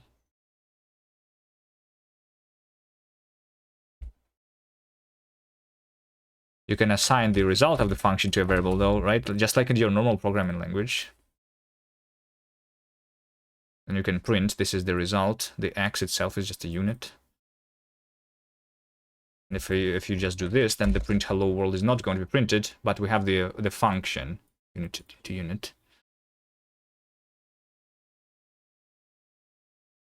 No. I think laziness, like in Haskell, is an interesting thing, but I don't want that. I don't want that, like, 99% of the time. Sometimes I want that. I like laziness when specifying when working with Nix. I like the fact that Nix is lazy, for example. So I can define some configuration using itself, kind of thing. As a configuration language, being lazy, it's good. Maybe there are other things where laziness is good. So I kind of maybe want to have laziness as a feature, but it should be optional. Like in OCaml, you do have laziness, right? You just have lazy like that. This is a keyword. But lazy is just like, this is just me making a function that evaluates to this. So like, I don't even know why they made it a thing. Like a lazy thing is just basically me making a function that returns this thing, right? I guess the other difference is that like it's going to be stored and stuff, but yeah, maybe that's why they did it. But I was actually surprised to see that they have lazy as a keyword. Camel. But yeah, lazy is just like, it's just storing a closure inside or in a value if it has been calculated or not yet.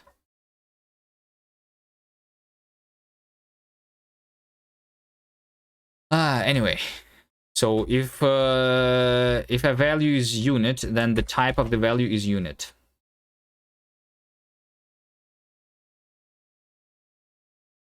And this is the shape. So I need to make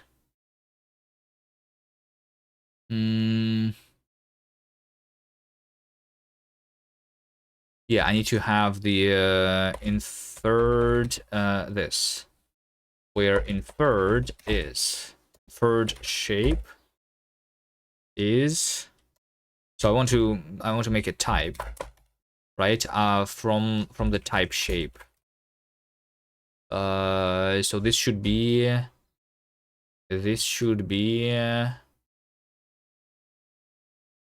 maybe type should be specified before value then for that to work, if I do it in this file.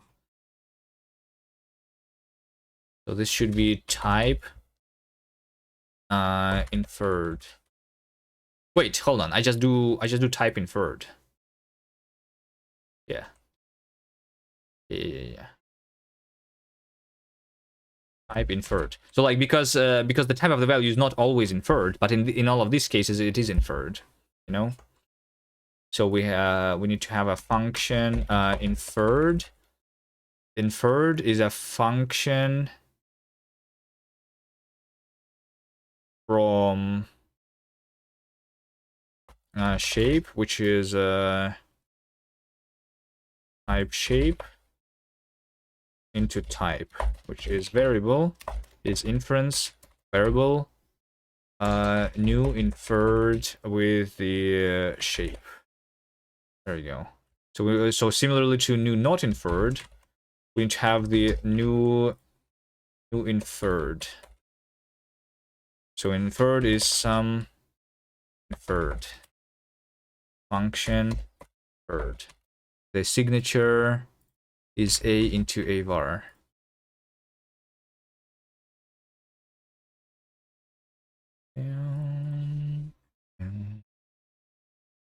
L. Like that. Okay.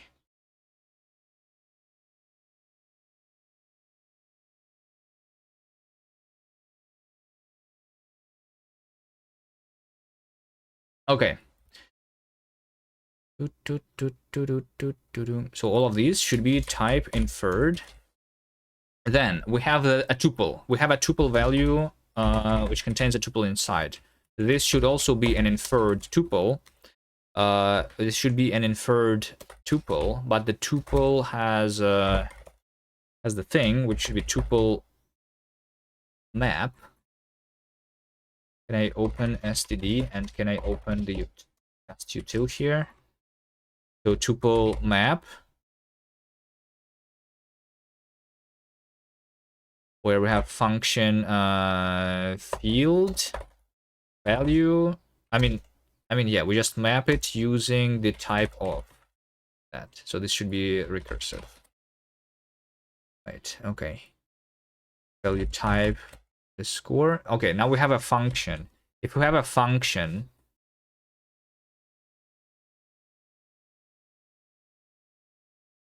which has argument and body, then the type of this is a function where argument.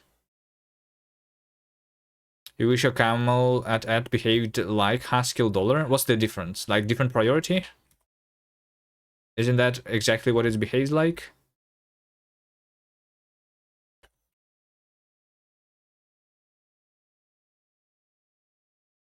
So the argument is so argument is a pattern. So like the argument type and the result is body type.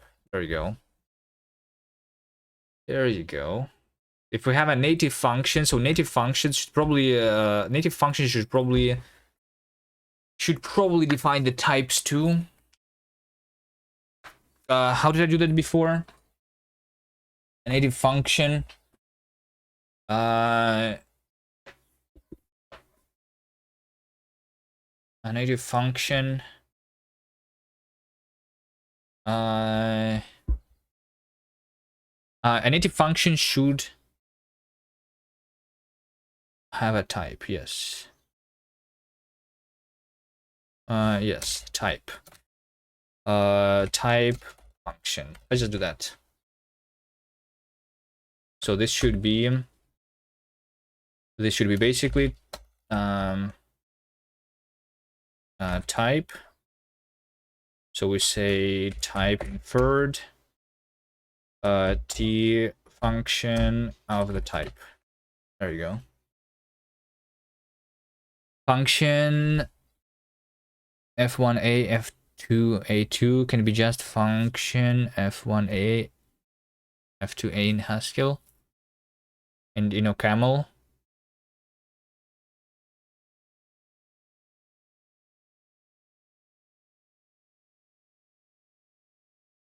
Is it not? Let f a b is this. Let f1 a is that. So if I have f1 f1 and f2, I mean also f1, it doesn't matter, right? So we can write that, and we can also write let this is f1 f2. This doesn't work. Why? Oh, because this is okay. Because, yeah, it's the different associativity, right? So you have to do like that, right? It's different associativity. In Haskell, this operator is right associative, but in OCaml it's left associative. That's the problem. You can probably like use your own. I actually, you know what this should be? This should be this operator. We can probably do that ourselves, right? Hold on a second. I'm pretty sure you can do that. Let me add this to my standard library here.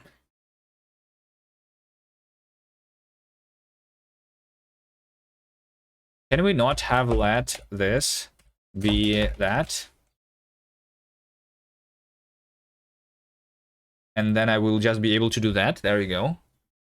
There you go. This actually works. Because so like when you do a custom operator like that, the operator like associativity and priority depends on the actual symbol in OCaml, right? So this has the correct thing. And I like this more because like then it's symmetrical. You know what? I will actually change all of my @@ into this operator. That's just better. Just in a second. Remind me, because I will first finish the inference here. So yeah, the print, right? What's the type of the print function? The print function takes a string and returns a unit, right? So the type should be argument is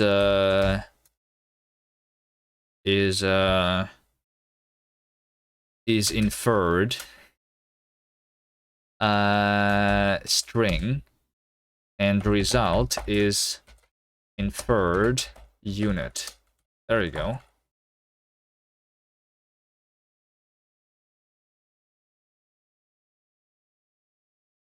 Now over here, the native function for the binary operator. Since I did this basically just for integers, the binary operators are going to be defined for integers here. This is a temporary here anyway. So this function is going to be argument is inferred integer. No, it's not integer. It's two integers into an integer, right? So the result is that, but argument is a tuple. Is a tuple, which is tuple make. We have two.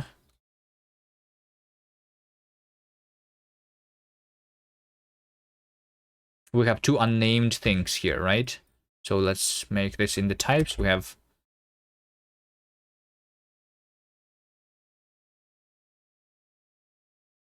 list. How do you make a list where every element is the same? I mean, I can just repeat it twice, but it's not that big of a deal. But there should be a function like that, right?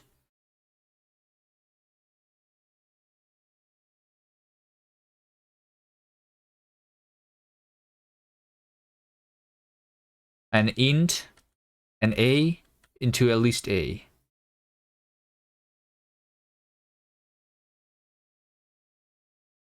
Init. We have init. Init 2 with type inferred int 32. And then we have no named ones. There we go. Okay. Yeah, this code is ugly, but we're going to delete it. I mean, maybe I can... whatever. I don't care about it too much. Let's go next. Cast compile. We're going to have another to-do probably over here. Yeah. So we continue this. If we have a function with argument and the body expression, so what is the type of the result, right? So the body type, the result of the wait, no. No, if we have an expression like this, then the then this should be type inferred. So the function expression is an expression that creates a function.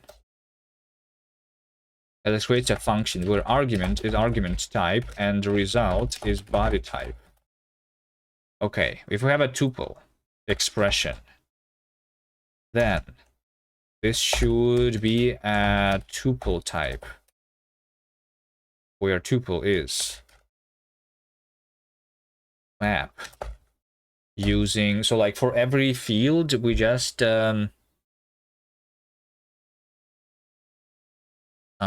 function field, just field type, right?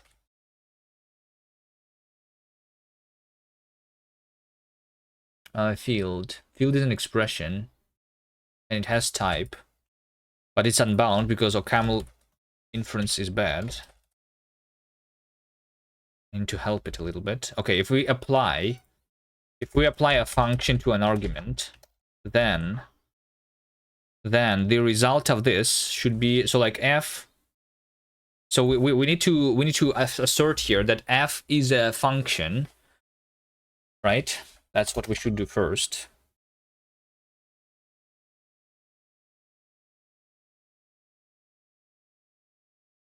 We should first assert that f is a function, which means inference. What's inference? Module inference is a cast inference, not the base, but the actual inference now. So when I apply the function, we say inference unite types.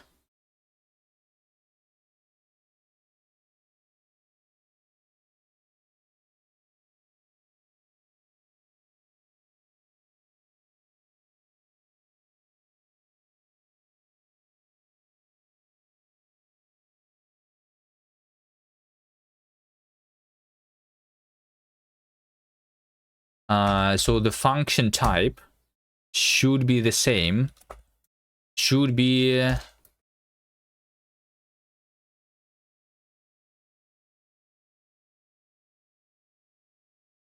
the type of a function should be a function with argument and result, right? Where argument, we are going to initialize a new variable here. So this is inference.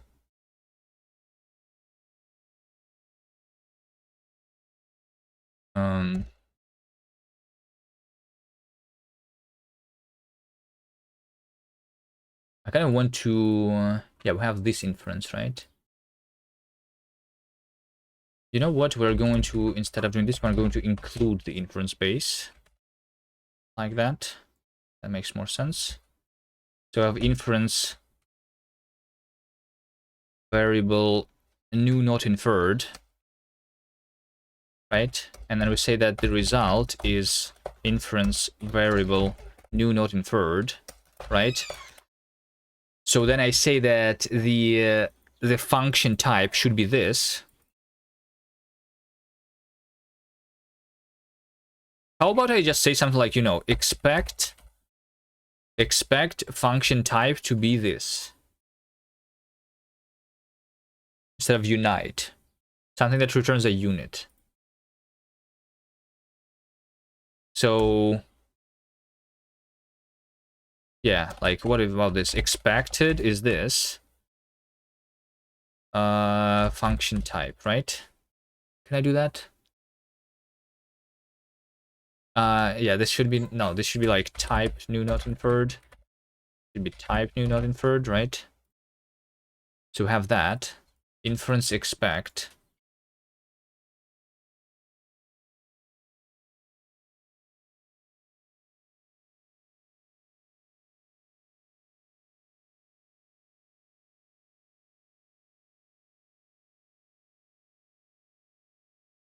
So expect is similar to unite, right? Expect. Expect. Expect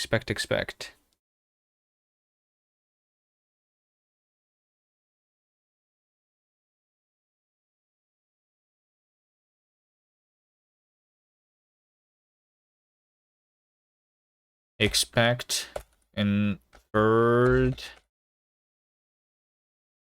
Expect is a function which takes expected. I feel like this should work on the variables. Like that. We have expected variable and we have the actual variable, and then this just returns unit. You know? Does that make sense? And over here, I will say not. Yeah, and then I need to specify how exactly, right? I need to still say what is the unification, right? Unification is still this. A. Yeah, we need to do this explicitly because it's OCaml, all right? So it's very similar to unite. We just say that expect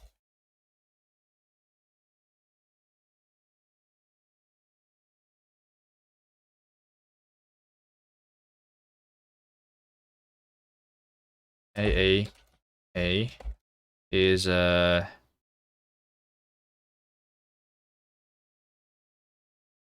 expect unite inferred expected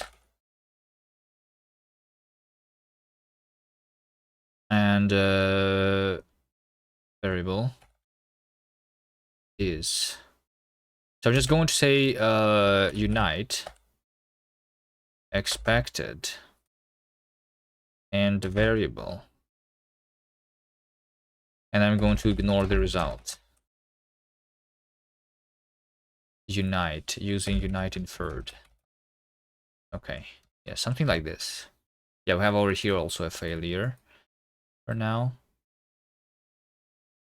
So yeah, basically I don't say inference expect here. I say type expect inferred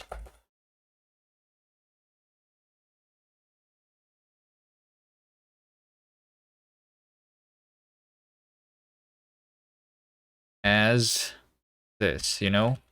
Yeah, so something like this. Type expect inferred as that. So then if the function, if is this type, right, then I also need to say that this argument, this should be a function argument and function result, right?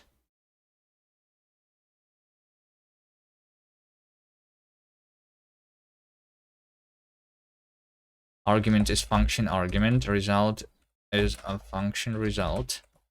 So we say that, then we also, so the function, when I'm applying a function, the function must be a function, right? And then the type of the argument must be the same as the function was expecting. So we say that argument type, we say that we expect that to be inferred as, I guess I don't have this as a named argument then, I don't know. Maybe. We expect that to be inferred as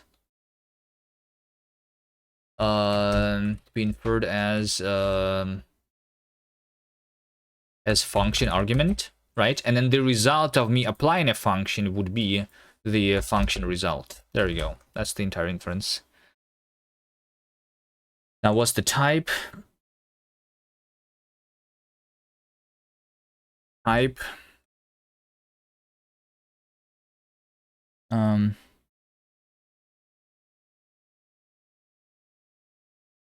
type expect inferred. Well, this cannot be done here. This cannot be done here. This should be like inference type expect inferred as that. That probably is something that I can do. Yeah, maybe. So we can do something like this. Module type is struct where expect inferred as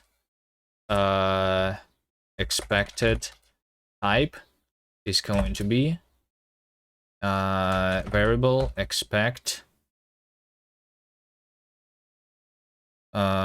using unite types, using unite type shape, actually, right? Well, I mean, just unite type, actually. Expect. Yeah, we just need to have expect expected type using unite type. Maybe I don't have it here. This doesn't make sense. We instead have that function over here. Expect. Yeah, we have unite inferred, expected, and x. Yes, we just ignore. We just ignore unite that. Yeah. I mean that's literally what it is. Sure. So that type expected inverted as will be that. Okay. Then we could have add some error messages by try catching here or something. So type, this should be inference type expect inferred as function argument. There you go. There you go. Unbound value farg. Oh my god. What happened here? What happened here? This should be initialize assignee. This is the language server. I rename one thing and it renames the things that are actually not there. Init assignee. It renames the things that are not supposed to be renamed. I hate it. Language server is really bad. I should commit more often because of that.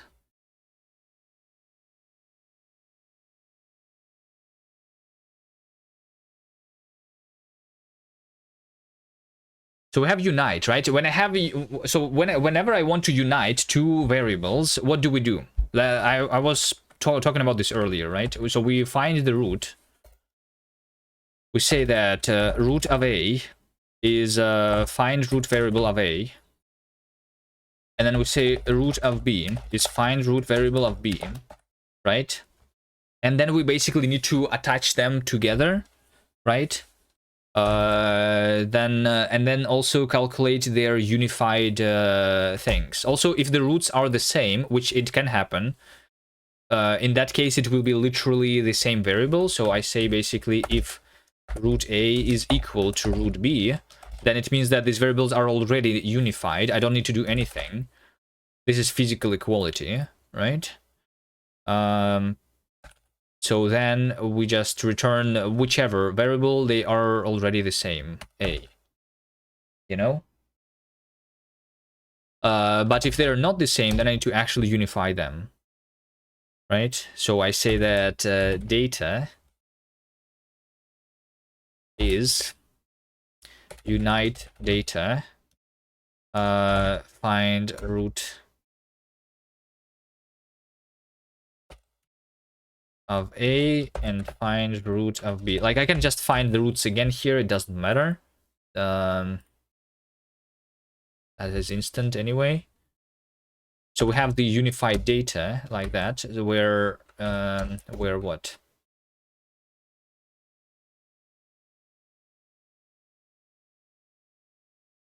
Where we have unite data is a.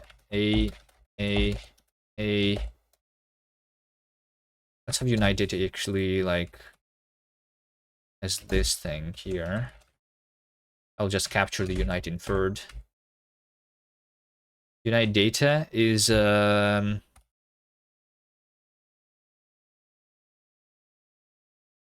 variable data.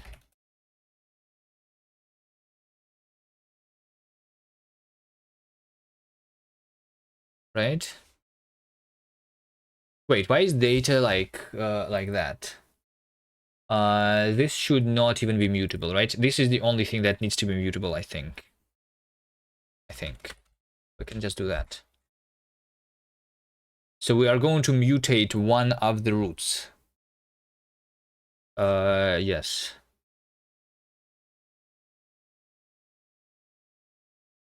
Unite data is function a b. Third is third a. Third is inferred b. Let's see. We need to say that we're going to match inferred a and inferred b. If they are both not inferred, then we don't have it inferred, right?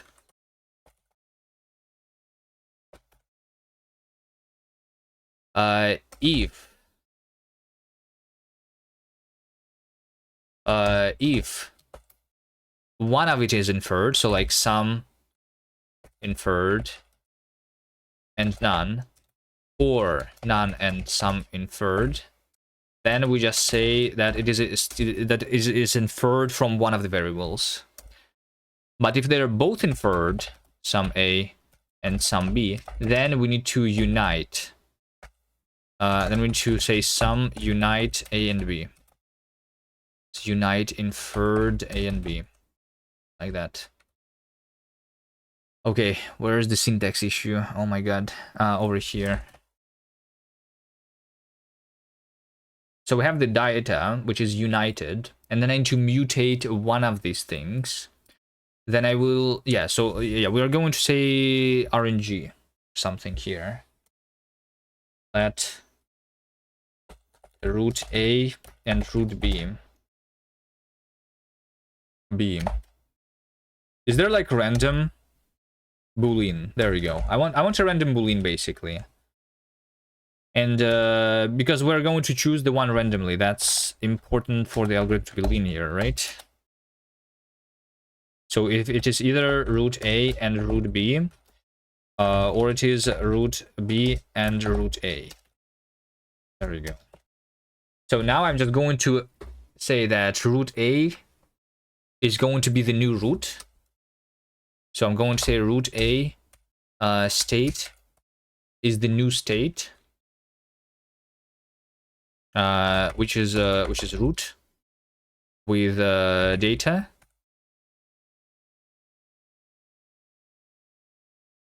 Like that. And then I say that root B state is not root, where the node that is closer to root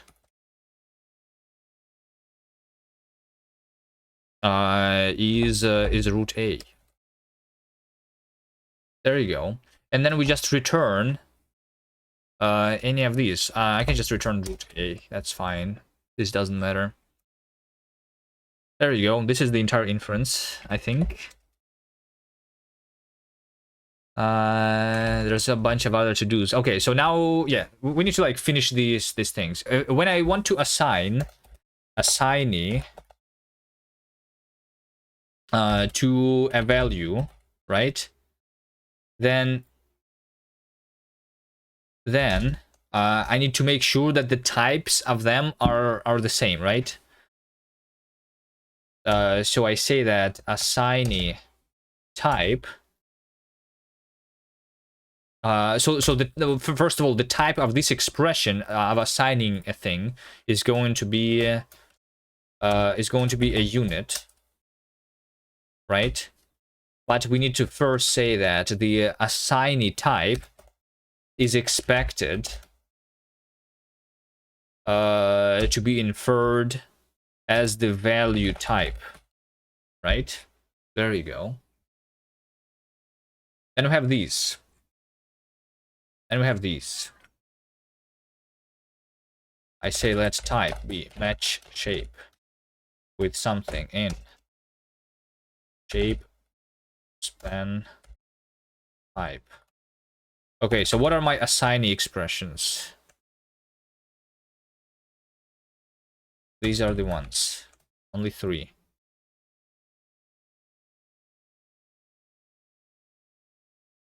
If it's a placeholder, then the placeholder can be anything, right? So the type of a placeholder assignee expression is literally anything, so it's type new not inferred. If it is a binding, then it's the binding type. And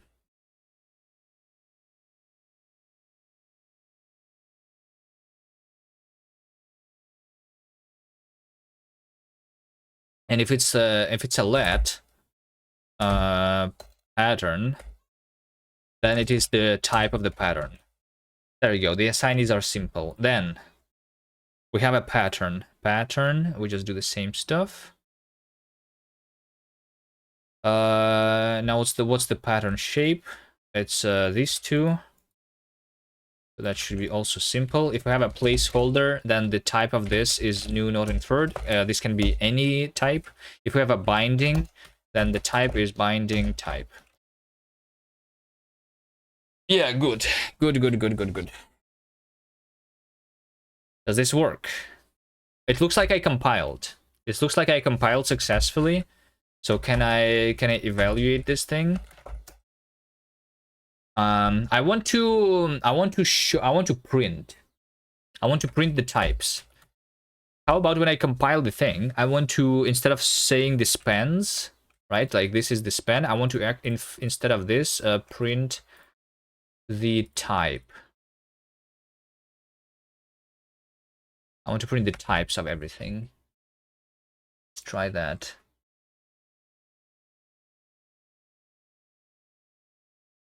Inference types print.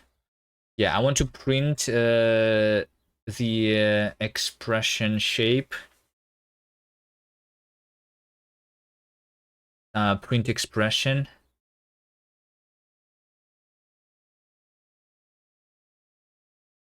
Print expression shape. I feel like I want to print expression shape by specifying how to print an expression.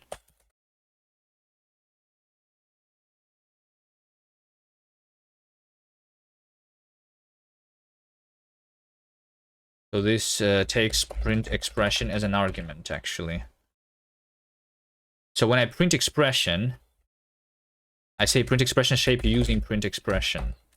But then I also say that because this one is printing the span, but I will have another one, print expression with types. And this one is like with spans. So with types, I will, instead of printing this, I will say colon colon, and this is like the type, right? So not span print, but type, but print type, type. So I don't care about the span, I care about the type instead. There we go.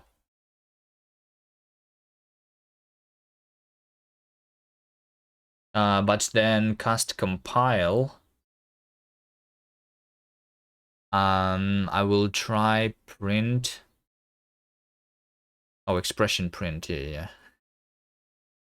Let's call this print with spans, and let's have print with types.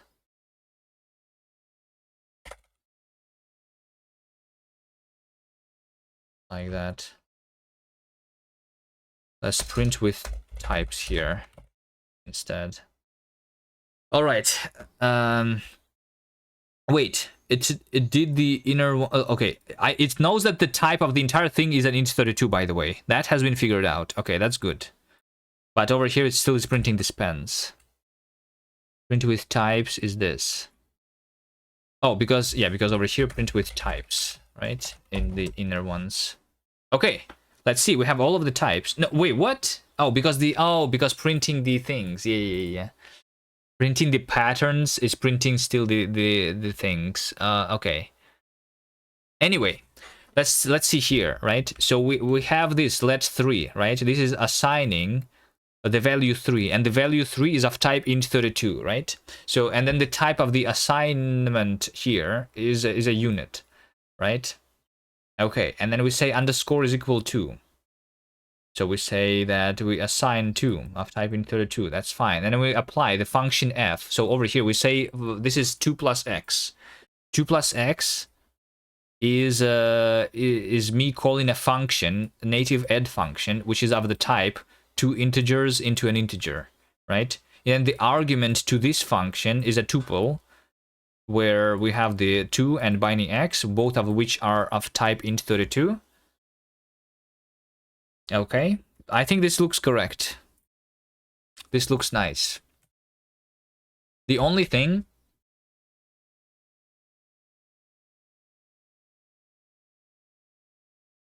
let's have also pattern print with types. Print pattern with types.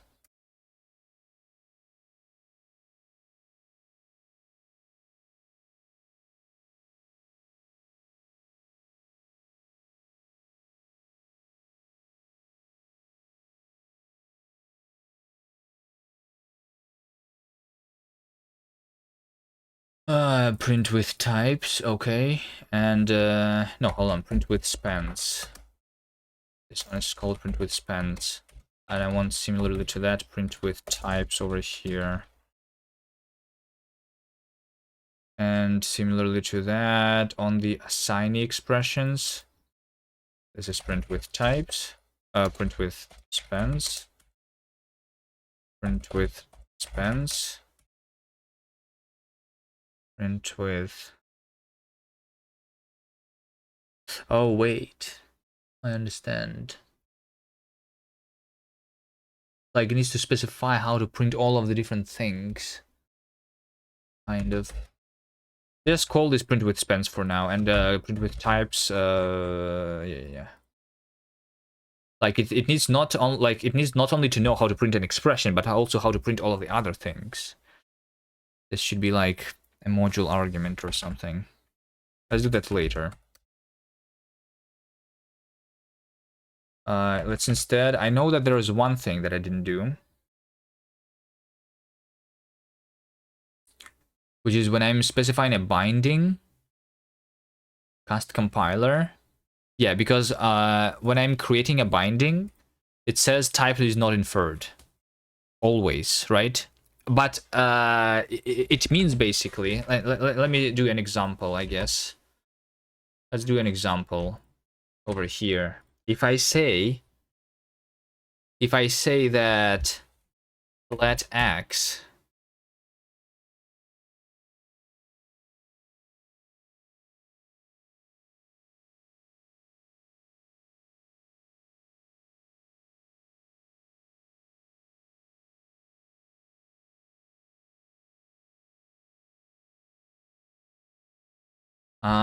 I cannot have I don't have any way to create the new thing that is not inferred yet though. Right? Yeah. Don't have that.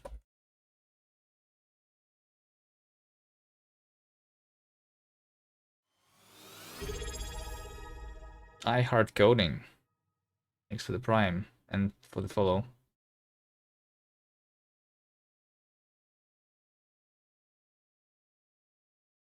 Let's just commit this for now. Inference partially done.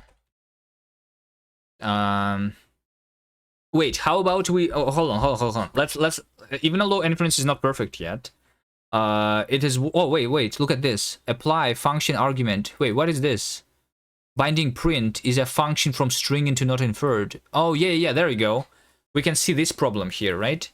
So it knows that print is some binding that corresponds to a function from string into not inferred. Why? Because I'm calling this function with a string, right? So it has been inferred that the argument to this function is a string. But what's the result? The result has been not inferred here, because it doesn't know what is the function print referring to. I have not been resolving my my symbols yet at all. So this will only be known at runtime, which exactly the function print is. Yeah. So let's do the thing where I will try to do the thing where I can hover on the language server, and it should tell me what the type is, right? Because now I have this information. Yeah. Okay. Let's work on the language server.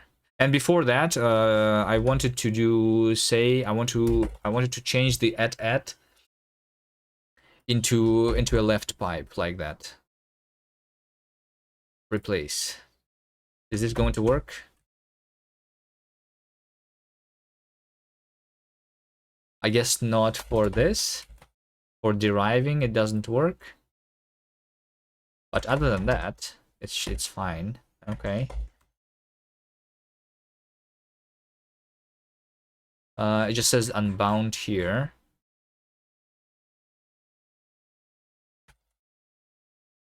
If you check on save spans, it will be outdated, so you start typing again. Well, once I start typing, I will just recompile again, right? Similar to how I'm doing for the syntax highlighting, right?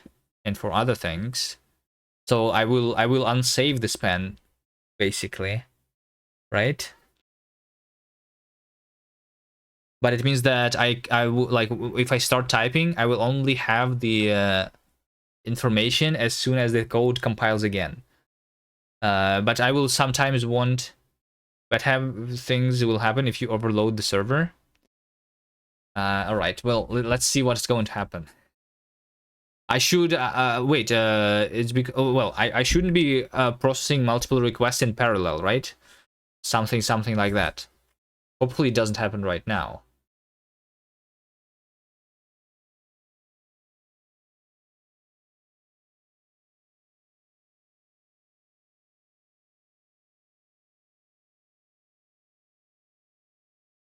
Maybe in this standard library itself, I will keep the ads.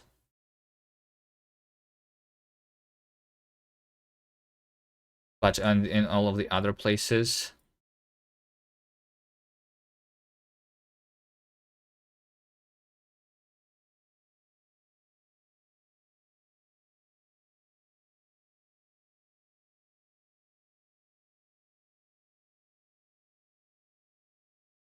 Depends if you block or not when compiling. Yeah, I have no idea, but I'm assuming that I'm not. But I have no idea. Like, I'm using some library, right? Yeah, or we need to like cancel after not completed work. Indeed, yes.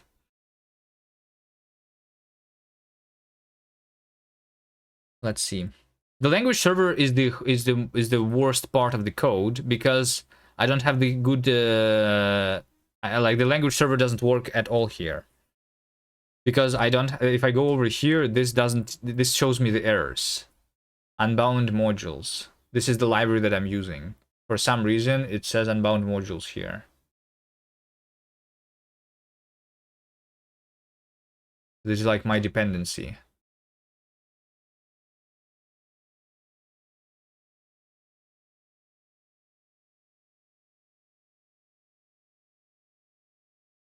It says that it is unbound. Can I fix that potentially?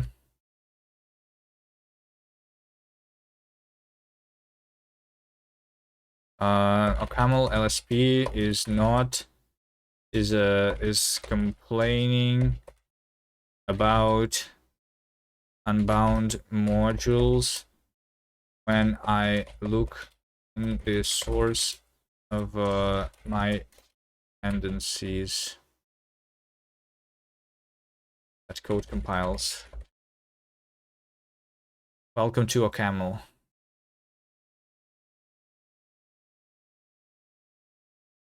Ocaml compiles fine because Dune knows how to build everything and resolve dependencies correctly, but Ocaml LSP,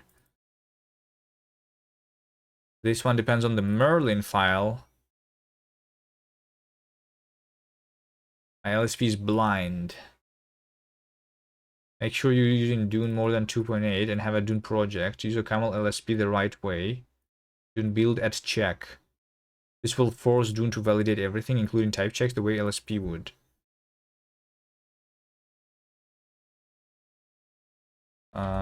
Wait, what? Dune build check. Doesn't work. You added inline hints for types 2 weeks ago, but all of them are unknown. Wipe build and Merlin junk. Restart. Make sure your editor is using a common LSP from your switch. You're probably trying to read the source of a dependency and getting the unbound module because you're inside the build directory. Don't do that. Don't open the files from build. Soon we will curse your children. The source is from a PAM installed library, and the LSP isn't indexing it. Proper way to browse dependencies is ODoc. I'm just not supposed to look at the source code of my dependencies, right? Maybe that's it. Maybe that's it. Okay. What's the thing that I should respond to even? Hover?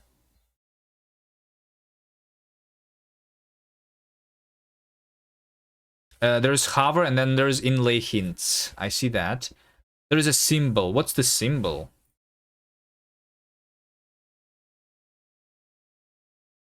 Symbol is so that we can see like the outline of all of the symbols defined in the file, like this thing, right? Maybe do hints, inlay hints. I think this one is better to do. I want the hover more though. I mean, we want to do all of them, right? My inlay hints are right now disabled. Inlay hints off unless pressed. I mean, they are on actually. What's my keyboard shortcuts?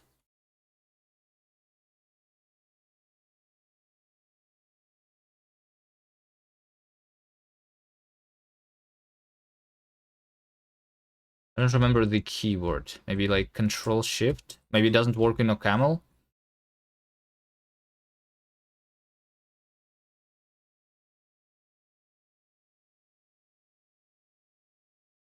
I'm just saying that I don't like using the inlay hints myself.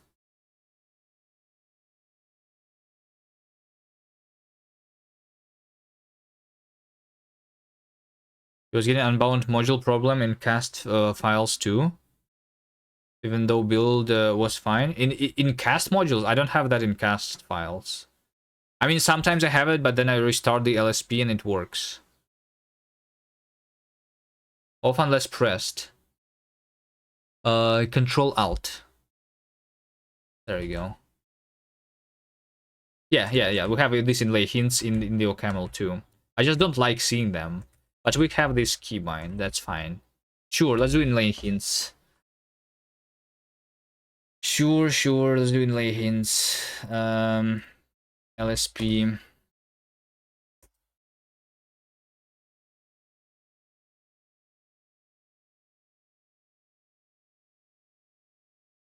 Config inlay hints. There's some options there too.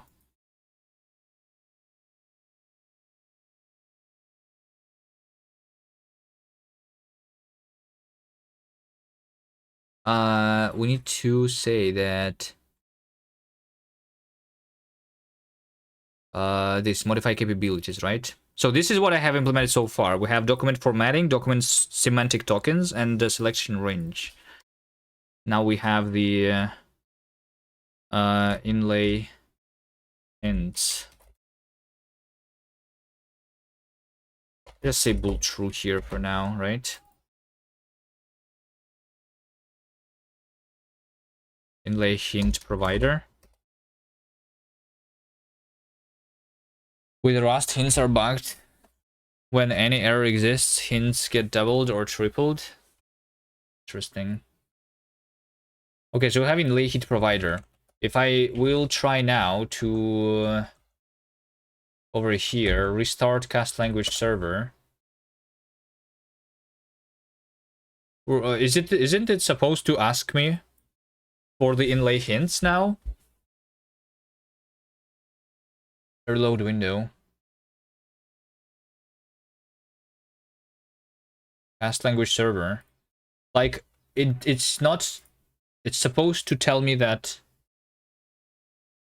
Or maybe it's because it's already implemented and by default it returns none, probably. Server. Inlay hints.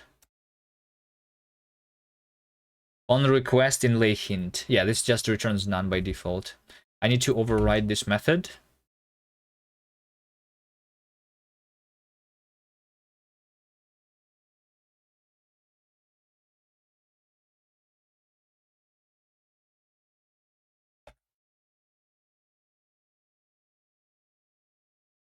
On request inlay hint.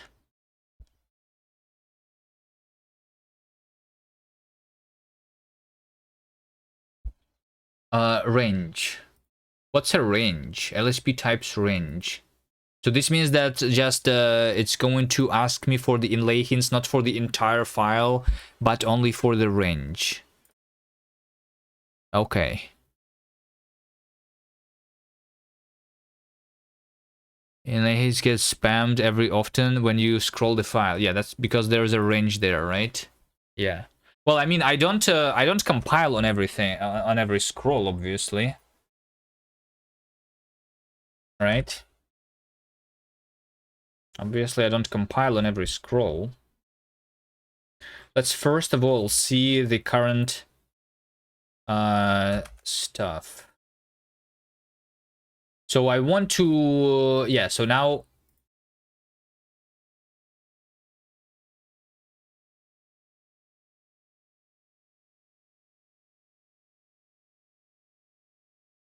we have the Yuri here.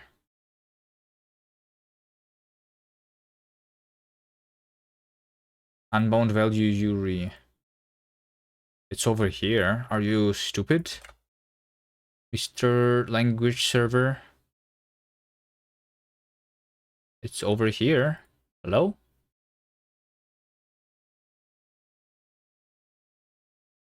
Unbound value. It's literally this argument over here. Yo. Oh, colon underscore because it's like okay, that's not specifying the type, that's specifying the thing. Yeah. Okay, that makes sense, I guess. Range.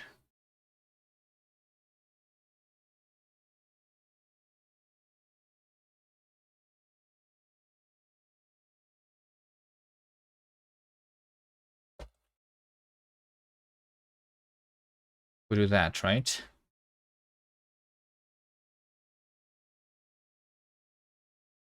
Okay.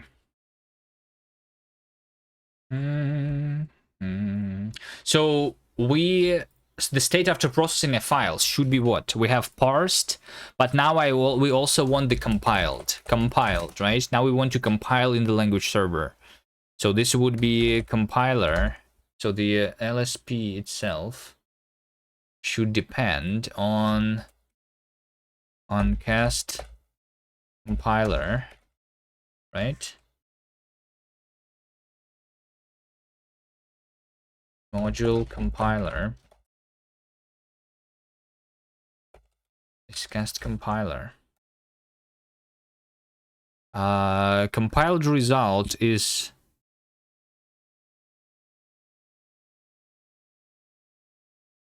always an expression though, so I think we just say expression. Open cast types. I think we have expression, which is optional, because that's what the file is. It's just an expression. Your CI was failing for that linol dep. Oh wait, really? I thought that my CI was passing. Oh, it's failing. Huh?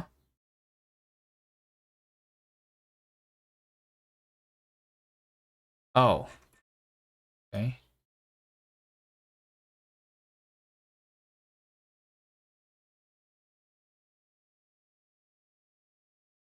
It was always failing? Alright. Well, you can look into how to fix that. Maybe it will fix my LSP too. If you want. It's weird because my code compiles. Maybe it just like it's loading in like the dependencies. The value JSON has type linol RPC, but expression was type of JSON. So JSON and JSON are different types, like always, right? It's probably like dependency versioning issue. Maybe. I don't know.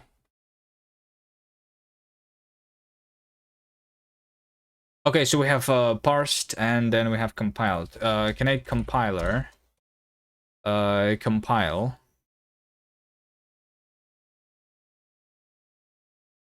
Compiler init. Compiler is that. And then we say compiler compile. Compile. Expression. Yeah. Let compiled be parsed into option bind action parsed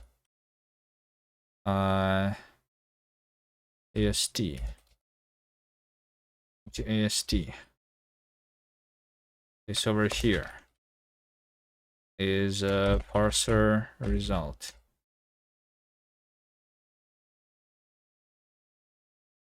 Right?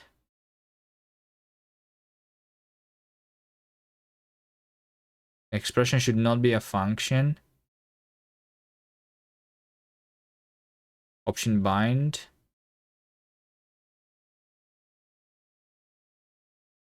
Wait. Option bind cannot be like that. Option is the arguments are reversed here for some reason. Stupid language. We need to say option bind parsed. And that, right? So this is AST. And then I say that compiled is option bind AST, function AST. So now we are going to have the compiler here, and I will try to compile the AST like that. And then we return parsed and compiled.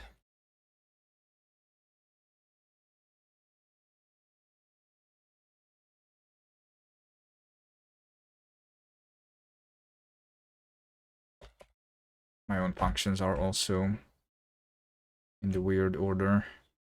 State, kind, ASTA. Expression has type expression, but expected of type option.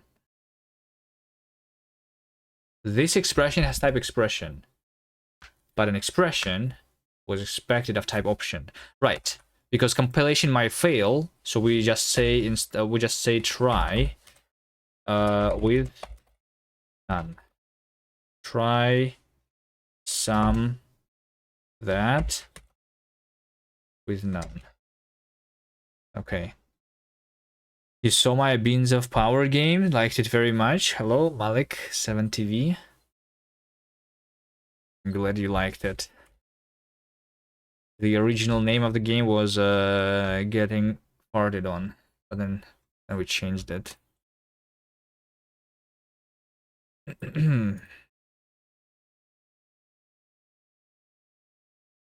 I was supposed to release that game, but then I started working on the other game, and then I started to work on the language. I should I mean, by releasing, I mean like put it on Steam or something.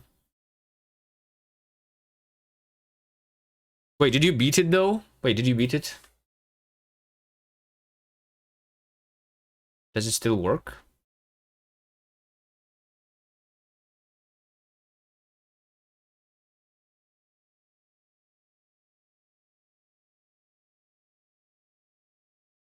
Wait, does it still work even?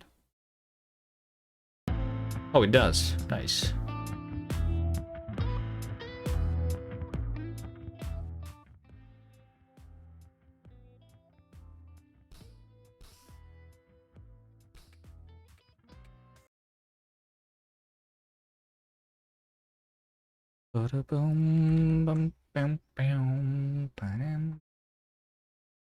Okay, so we have compiler. We're trying to compile. If we fail, then we just say that it's not compiled. It's fine.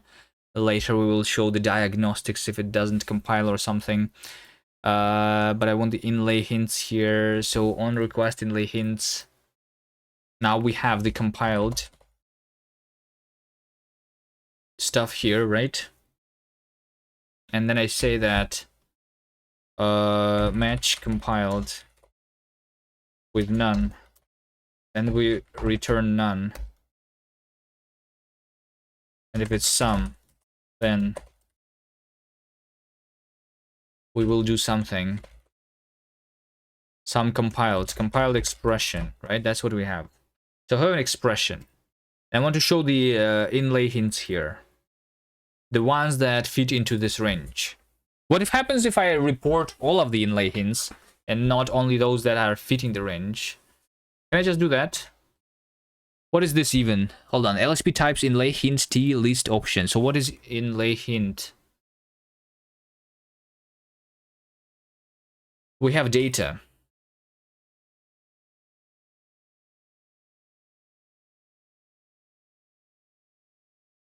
We have kind. We have label. We have padding left, padding right, position, text edits, and tooltip. You can do full file, it will work. All right, let's see that. LSP inlay hints API.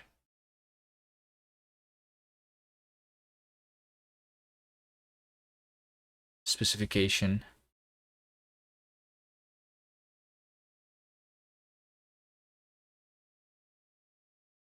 Inlay hint request. For a given text document range tuple that may be rendered in the editor in place with other text. Property name inlay hint. Property type inlay hint client capabilities. That's fine. Server capability, that's fine.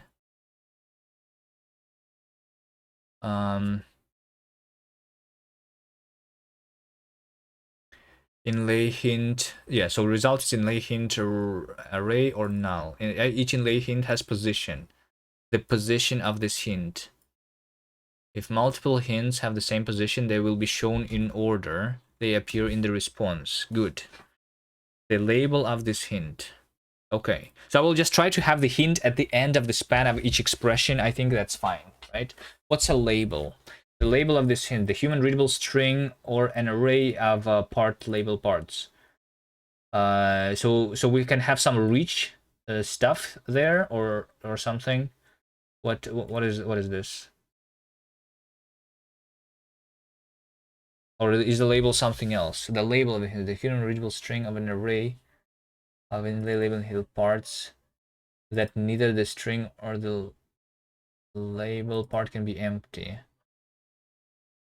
What should be the label here?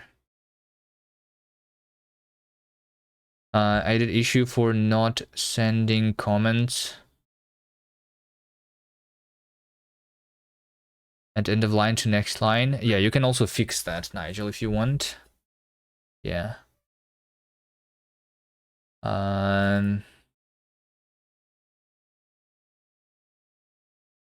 I think formatter is pretty like formatter is pretty small, right? And it's like standalone thing. If I like, you can work on that while I'm working on the other things. That should seem easy. If you want, you can try to like delete the formatter and write it from scratch even. Hints are for variables. Usually, if you want per expression types, hover is better. Let's have inlay hints too. Let's have inlay hints first and then the hover. I will have both basically, right? I'm just trying to understand the API here. What is label? What's kind? Kind of this hint can be emitted to, in which case the client should fall back to a reasonable default. Inlay hint kind, it's either a type or a parameter. Oh, I see. I understand. So like, for example, when I call a function, which we can say that this is a parameter. I understand what this means. Okay.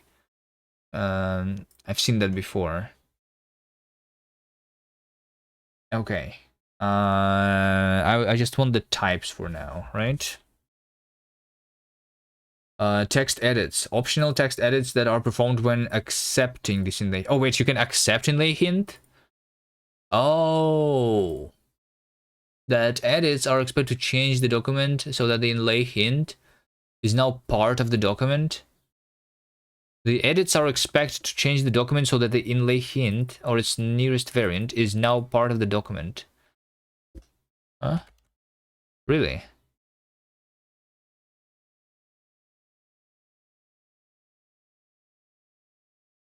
Can I click on this? You need to control click the hint. To place the hint in the source text. Okay, I guess this is optional. We can remove this. It's fine. None for now. It's good to know that it's an option though. Tooltip text when you hover over this item. Oh, tooltip is when you hover. So like, I guess the label is the actual text that is shown, right? And tooltip is when you hover this. So we can have even more detailed information of this thing, right? Okay. String or markup content. Render padding before the hint. Padding should use the editor's background color and the background color of the hint itself. This means padding can be used to visually align separated inlay hint. Padding left and padding right. And then data, a data entry that is preserved on an inlay hint between the requests. Okay, we don't care about that. Okay, I think I understand what we need to do. We just, so we have the compiled stuff, right?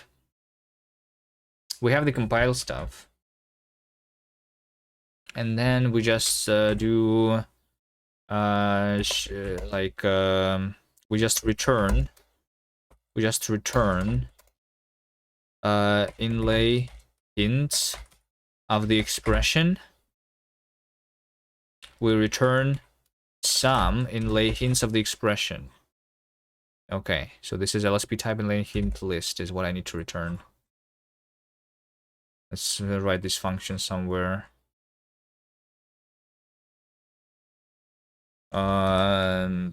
Inlay hints is a function that takes an expression and returns the list of these things. Right? There you go. Yes. So we are going to add this thing the hint of the expression itself in the end, and then we are going to do the children, I think.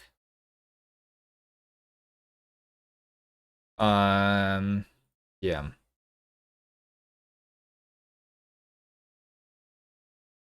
Inlay hints. Let's have a inlay hints rev expression into list rev. I feel like it's more natural to do it in the reverse order.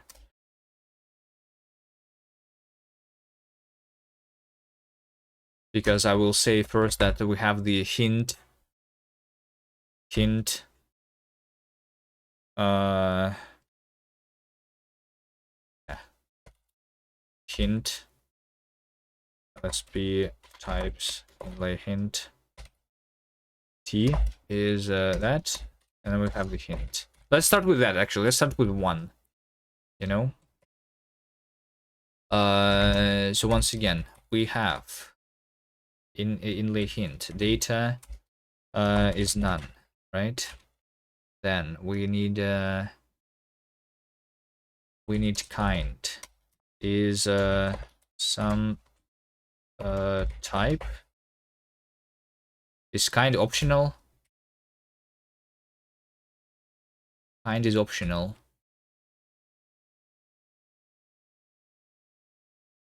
Position.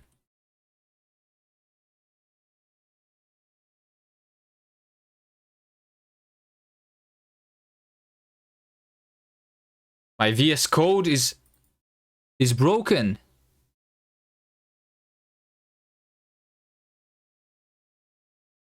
What happened there? Position is line is expression span finish line -1. I'm pretty sure that they are using the 0 indexes here. I'm using 1 index, 1 based indexing for this. Why? Yes. Expression span finish column -1. That's the position, right? And then we need to add label. Label is a string I.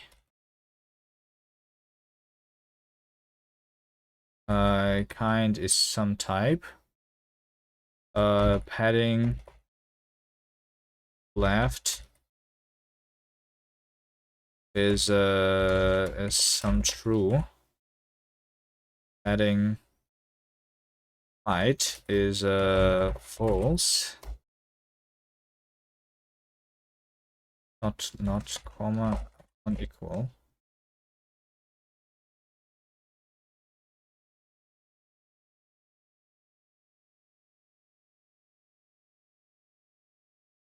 Padding left, padding right. And tooltip. And text edits. Text edits is none. Tooltip is none. Okay. The constructor type has type, but the expression was expected of inlay hint kind.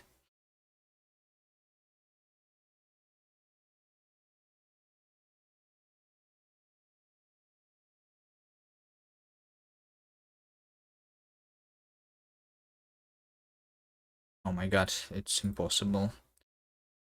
Can I not say that this is LSP types inlay hint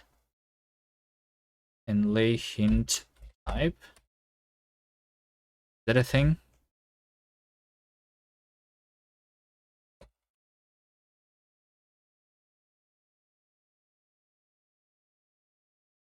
Oh, inlay hint kind. Okay, so what do we have there? My god, the OCaml LSP is so slow here too. Just trying to go to this thing. It's type or parameter. Okay, like in this case, they don't use that for some reason. Just some type. There we go.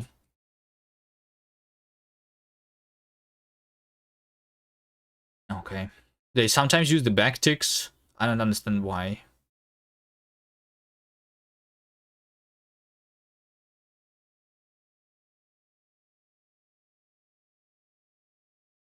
Okay, so I should see the hi at the end of the file now, right? I think that's what should happen. Restart cast language server.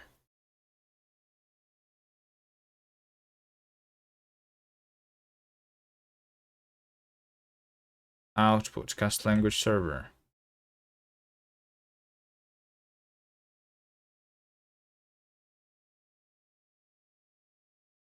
Am I getting this request even?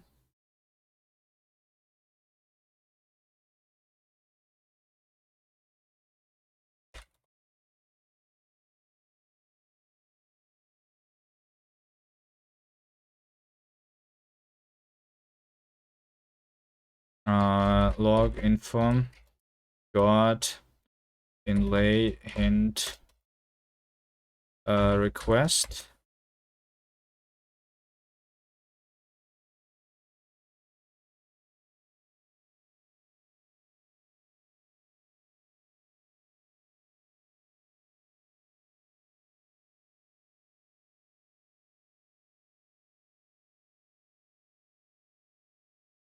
Replying to inlay hint. Maybe I'm not replying, maybe it's not compiled or something, although it's supposed to be compiled. Yeah, got inlay hint request. I was replying to inlay hint requests. This definitely has. Oh wait, it's because I'm okay. I need to hold it, right? Of course. Of course. Hi. There you go. It says hi at the end of the thing. Okay. And it looks like it's spamming me with a request every time I click to show the request, the inlay hints. I'm wondering why did it even like do the request before I asked it to show it. But sure. It spams like crazy, yeah. Well, I mean, I'm not recompiling every time, right? I'm just using the existing information here, so maybe it's not that bad. I don't know. But maybe like actually filtering with the range would be good. Let's just do for the entire file for now. We have inlay hints rev, this. Yeah, so this is the hint for this expression. I wanted this hint, and then I want to have all of the children, you know? Then I want to have all of the children here. So I match expression shape with, and this is all of the expressions that we have. Let's see, expression shape. Can I pattern match that? Thank you very much. So if it is a constant, then we don't want anything else. If it is a binding, then I don't want anything else.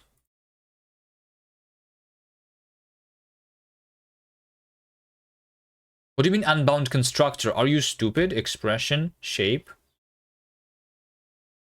Oh, it is unbound constructor indeed. Okay. I think I can just do that though. Yeah, because I didn't re-export the constructors. Can you re-export the constructors in the OCaml somehow? In another module? If we have a then,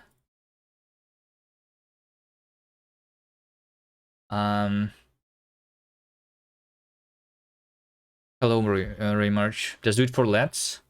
Yeah, sure. Hello, Zakazaka 6. Yeah. Let me. I just need to like recursively go inside anyway, right? So A and B. A and B. We need to, you know. Hello, what's up? Oh, what's up?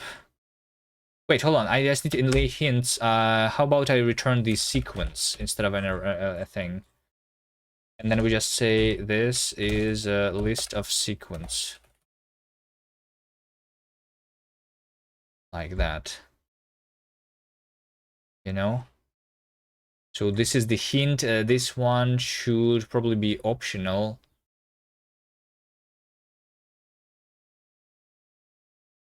Yeah, how about this then? I can say hint and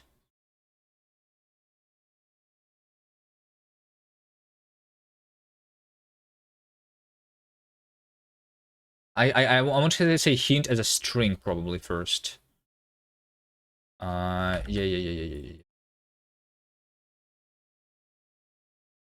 How about this? I say let hint and rest is that.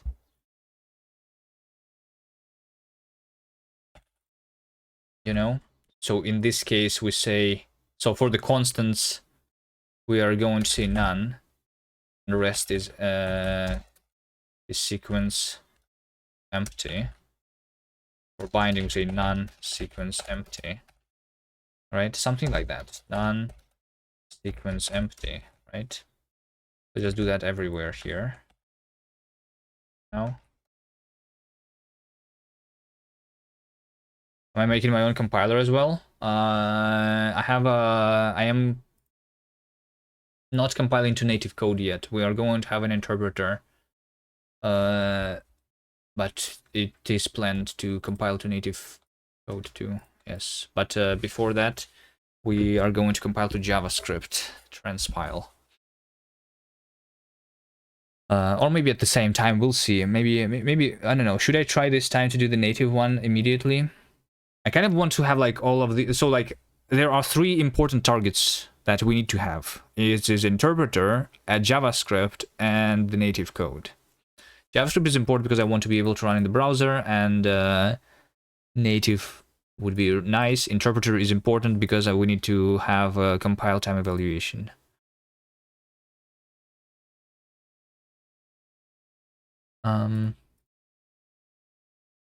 Hint. Yeah, so we have a hint, which this is option, is a hint option app function hint into that.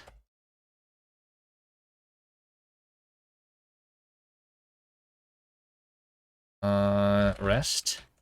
Yes. Can I say like hint option to sequence, and then we say sequence and these two, right? So this should be more like hint message, a hint, I don't know, type hint. Yeah, let's just have type hint here. Right, because it's a type specifically. Maybe later we will have other things too.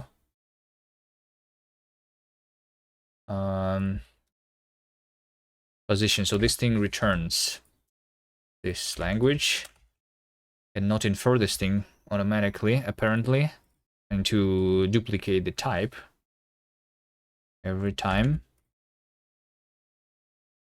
I guess not every time. Like over here, I guess I don't need it. Then I would like to see it at the same time. Okay, so label is string type hint. So this should be the type hint is supposed to be a string option, right? And the rest is is the rest. Yeah, whatever. Okay, so we say over here sequence append inlay hints of A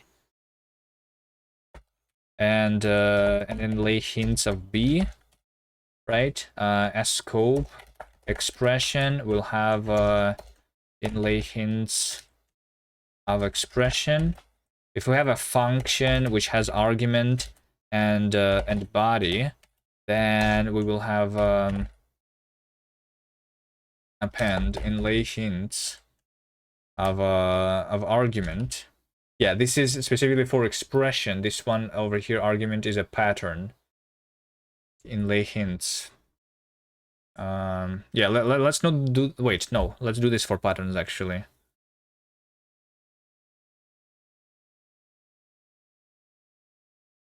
then should only have hints of B. Well, I mean, we should show the hints inside of those, right? I don't show the hint for the entire expression here at all.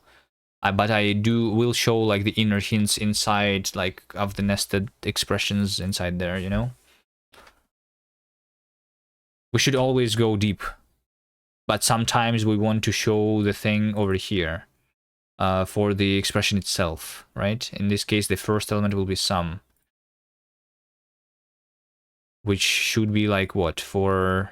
I think so. Should we just show the patterns? Maybe it's just the patterns or assignee. Yeah, yeah. It's probably patterns, right? When I define a variable, basically. So only for lets. That's what in Zakazaka meant. We have a function, argument body. So this is inlay hint of the thing. Can I have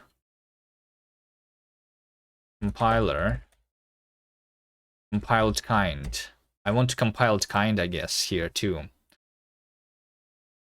Can I do that? A. Can I do that? Type A, and then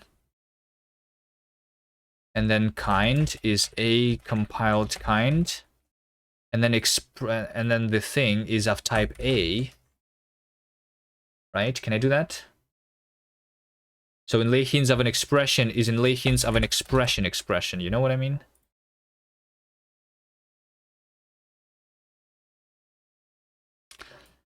So we are going to, yeah, we're going to match kind with expression, then we match expression shape. There you go. And if it is a pattern, then we're going to match expression shape once again with. So in this case, we have pattern placeholder. Then it's going to be none and sequence empty or something. Okay, and then we also should have the assignee, right? So the expression is not always an expression, right? We want to inlay hints of this compiled thing, which is sometimes expression, sometimes pattern, sometimes an assignee. Okay. And then we want so the patterns, we also have pattern binding.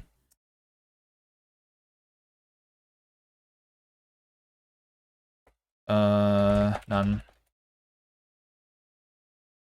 empty. And then we have assignment binding and sequence empty. And then we have assignment to a let pattern.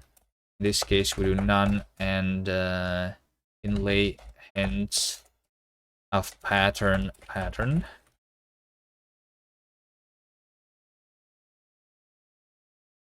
This should be inlay hint of pattern argument. This should be inlay hints of expression body.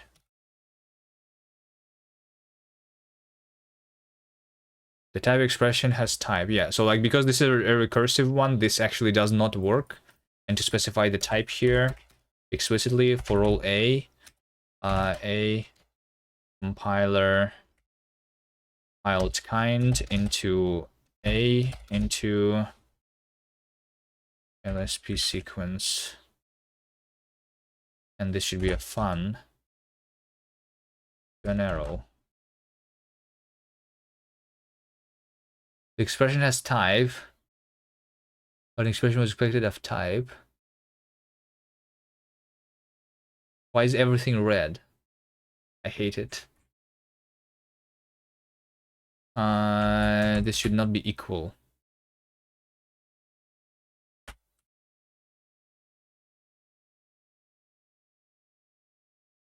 Can I just have kind and compiled like that? now it is less general. So I have to have types in two places. This is so wrong. Okay, inlay hints of expression A, inlay hints of expression B, inlay hints of expression. There we go. Okay. Compiled span. Yeah, I guess now because this one is generic, I don't know anymore that this has the span. Span.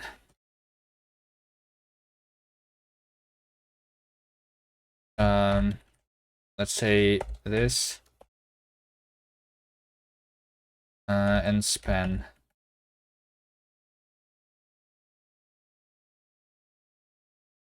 Or wait, can I say span first? Like that. So we'll return span and this. You know, compiled span. Compiled span. Compiled span. So instead of compile span here, we will use just span.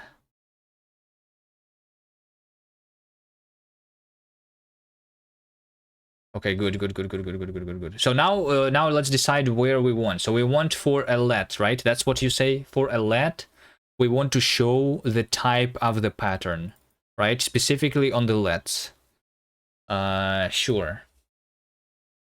Let's do that. So this would be some. This would be some. Should colon also be there?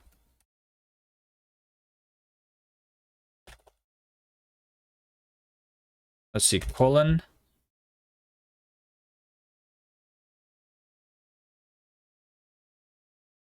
My syntax is double colon, so I guess this. At least, like, that's what what it is in the default syntax, right?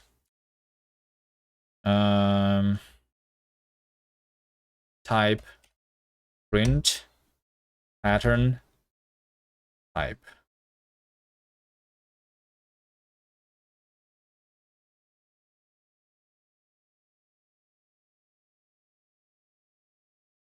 I think it's not like, I mean that's fine, but yeah. I feel like it should be basically on all of the pattern bindings though, instead, which is very similar.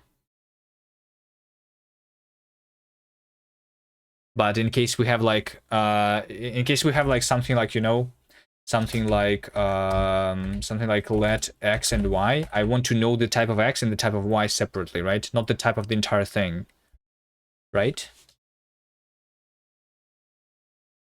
So maybe we don't do that here. Instead, do this on the pattern bindings, which means that I will also have this thing on the function arguments. If the function argument is being inferred, right, then there's no let there, but there is still a pattern. So we'll do that.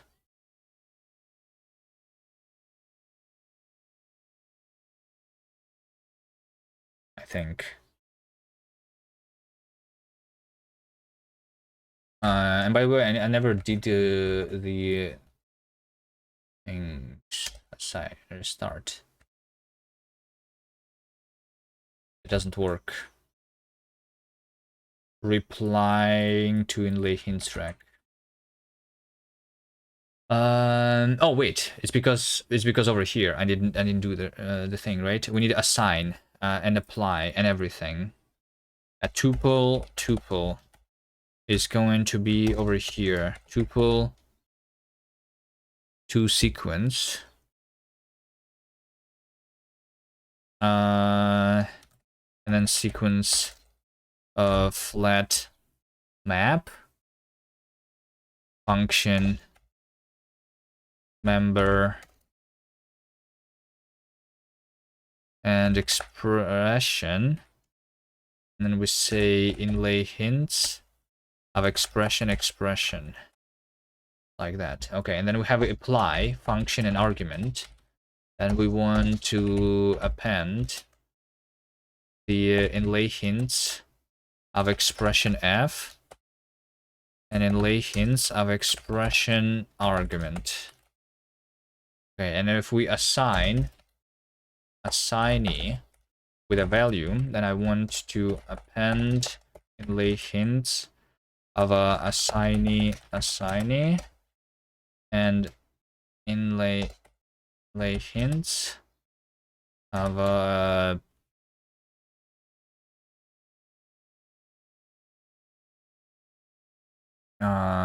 of expression value. Okay, is this going to work now? Let's see. Look at this.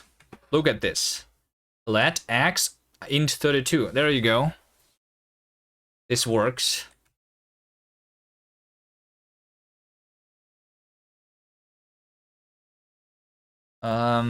Inlay hints. Let's try making a pattern though. Let's have a function example. And to change the syntax a little bit. Default rules over here. I never made the syntax for defining a function, right? Yeah, let's have it. Let's have the syntax of defining a function. So what should that be?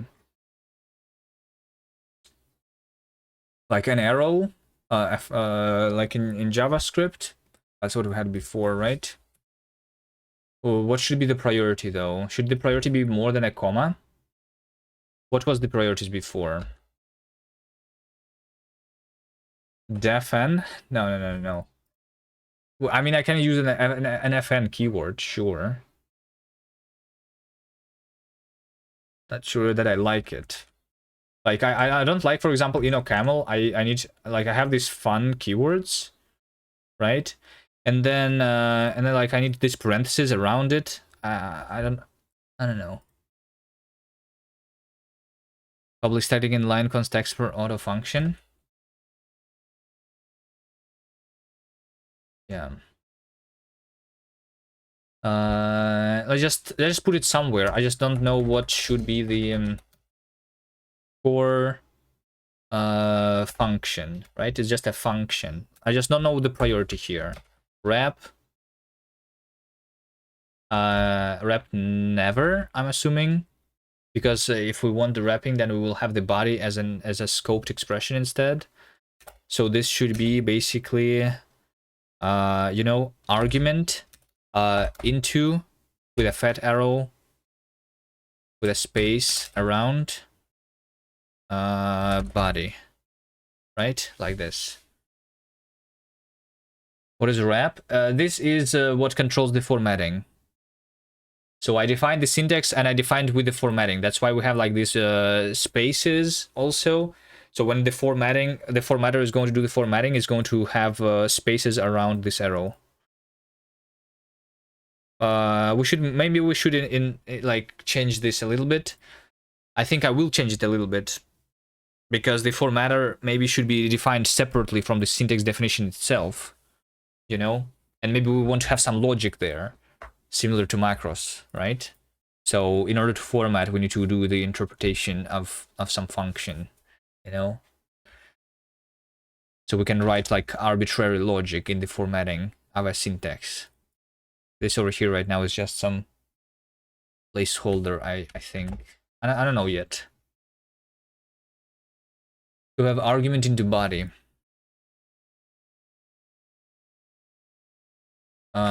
If we try over here to say that let f be let's say s into print hello, print s, right? Something like this. This should work, right? I mean, I can just try restarting the language server here. Yeah, so this is highlighted already. I can try like printing the thing twice, for example, right? Print s, and we can call this print twice. Oh wait, you know what we need really? We need the rename functionality. Now that I have compiled the things, I mean I have not resolved my symbols yet though, but we need the rename functionality too. right? Okay, so this doesn't compile though right now, so I don't see any inlay hints. So we should see the hint over here that this is a function taking a string and returning unit, and this over here needs to have a hint that this s is a string, basically. LSP driven development, yeah. Yeah, so let's print twice. Cast is best. All right. There you go. So if I try to compile this, it will say there is no core syntax for the function, right? So we need to go to the core syntax, and we need to add the core syntax, which is a function syntax. Okay. Let's see. Function syntax. Function. Okay. So it's not empty. We need to say that let argument and body be children into tuple unwrap named to argument and body. The LSP of the OCaml is really slow right now, by the way. Maybe I restart it. Like, I save and it's actually like, it's doing the formatting after a second. Okay, now it's instant. I don't know. Like, it breaks whenever I try to open the LSP, by the way. I think. Other times it's pretty fast, usually.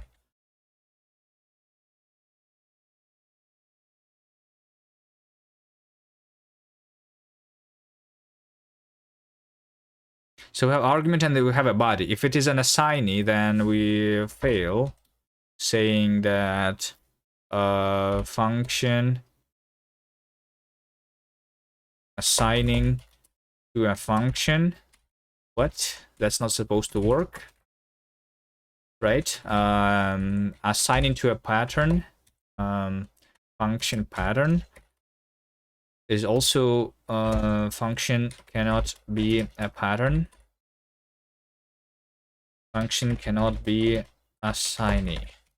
Okay, but if it is an expression, then this will return expression function, right? We will say that argument is compile a pattern of argument, right? And body is compile expression body, right? And then we have expression function. That's not exactly like that, because I need to compile the body by having the argument being injected there. So yeah, we are actually not going to have that. I'm just realizing,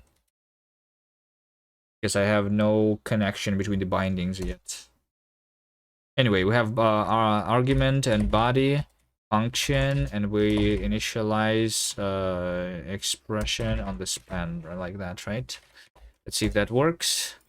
So if I try to compile that now, this doesn't work. It says there is no syntax for a statement. Okay. Statement.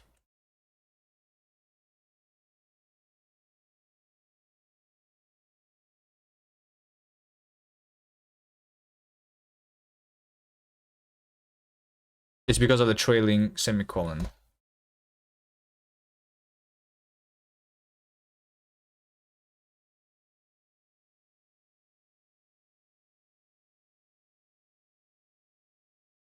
So we just say that expression is unwrap single unnamed. Yep. So then we have expression is file expression.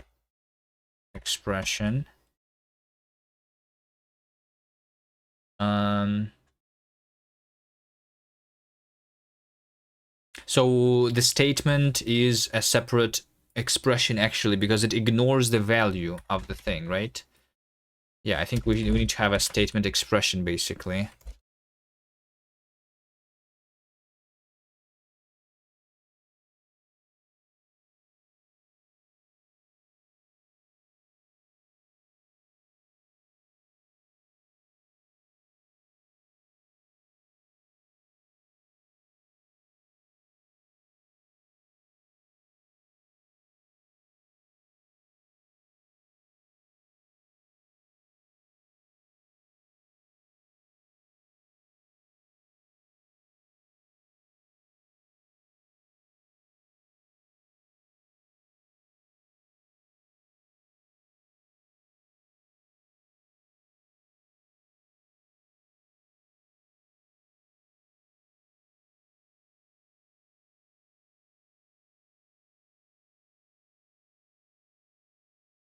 when I evaluate a statement, I will always return a unit. So we just ignore the value here. So we just ignore evaluating expression, and we return unit.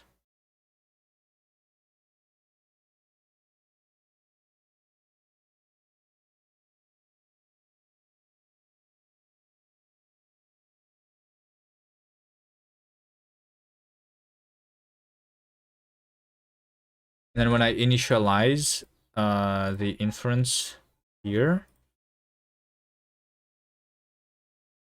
we have expression statement. We just say that the type of this is inferred type unit, right? So the expression statement is always returning a unit.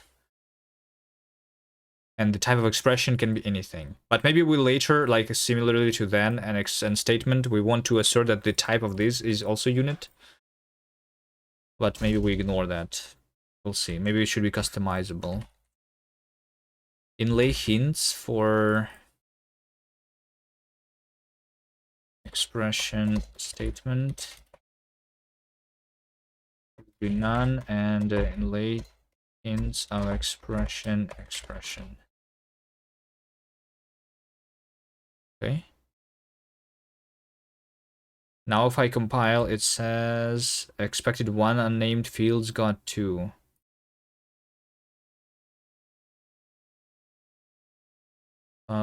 Children. Oh, because statement is not then, it's statement, of course. There we go. Okay, so it has been compiled, right? It has been compiled. It has been compiled. Now let's see if it is going to show me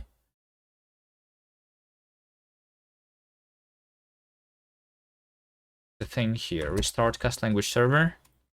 Okay. Yes, so it says that print twice is not inferred. So as you can see, the print twice has been inferred to be a function, but the argument of the function is not inferred, right? It's a function from not inferred into unit, and the s is not inferred. So like for this to be inferred, we need to actually make sure that this s and this s mean the same thing, and this has not been done yet. Okay.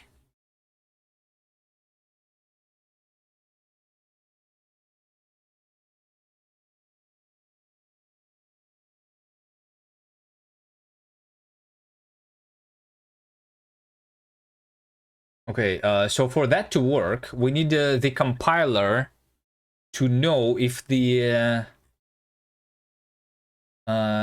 over here, right? So when I'm seeing an identifier, I'm just initializing a new binding here, but it's not a new binding. It should exist, and the compiler should actually throw at me a compiler error if I'm using a binding that doesn't exist yet, right?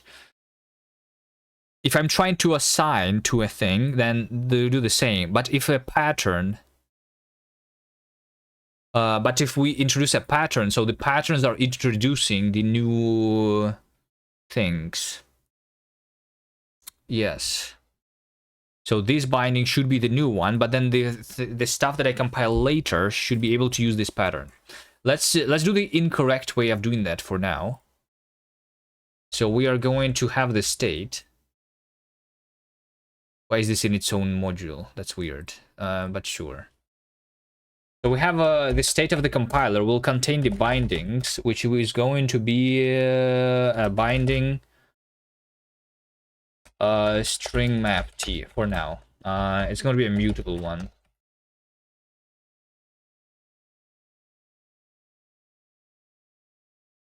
Unbound constructor binding. What? Isn't this part of the cast types?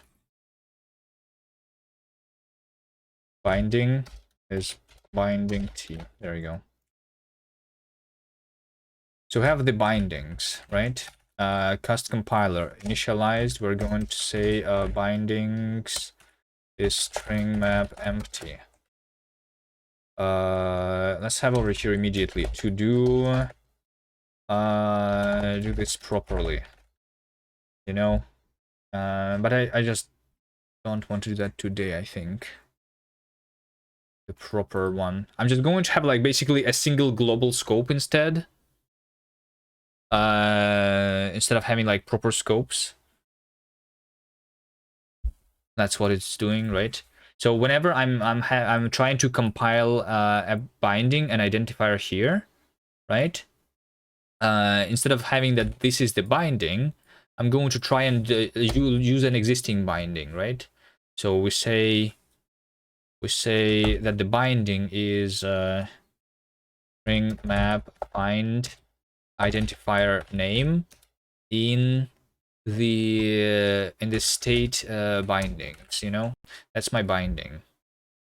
Yeah, and we do the same over here when I try to assign a thing, right?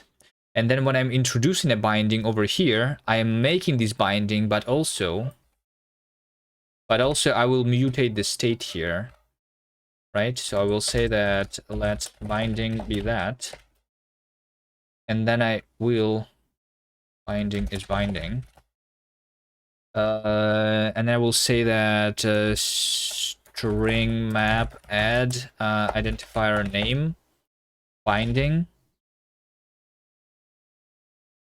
to the state bindings, and this is my new state bindings, right? So it's basically like having a single global scope, and I think this should work. We can see the old thing, right? So we have this is not inferred, but now, I mean, for the print, it should not be inferred actually, but for this argument, it should be inferred, I think. But it says not found actually. I'm not fine. Oh wait, right. Because I haven't. Yeah, it says that we cannot find the thing. Yeah, you know what? How about I say over here state find binding identifier. Let's do that.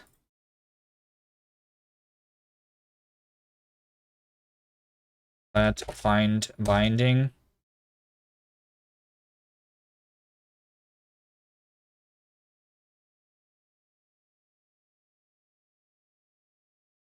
I think it should be like identifier state instead. Find binding is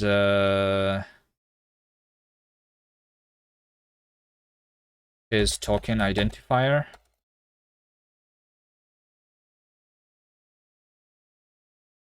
Into T into binding.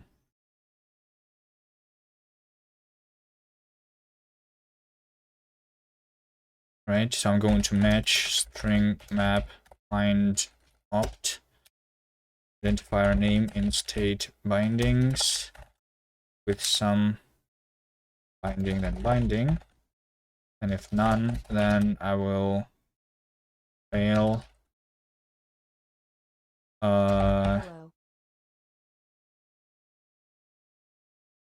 would not find in scope. Mtaha, hello. Identifier name. Yeah, we should improve the error messages too. But yeah, it's just said that it cannot find print in scope, right? So print is injected at runtime. So like we should make the compiler aware of that somehow. What is this language? This over here? This is OCaml. Not Rust, no. I feel like over here, instead of failing though, for now, I will say that I am introducing a new binding here. You know? How about that? Just for now. We'll do it in a hacky way. We'll do a new binding where name is identifier name and type is type new not inferred. Like that.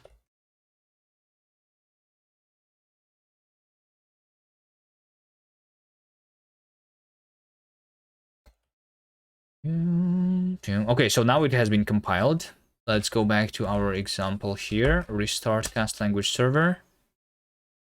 There you go. There you go. So now we have basically inferred that print twice is a function from string into unit. That the argument of the function s over here, it has been inferred to be string. The reason it has been inferred actually is not from the function print, it's from the type of this argument, because I call this with this. So technically it will still compile even if I say 1 to 3 here, because then it will say that this function is an integer and this is an integer.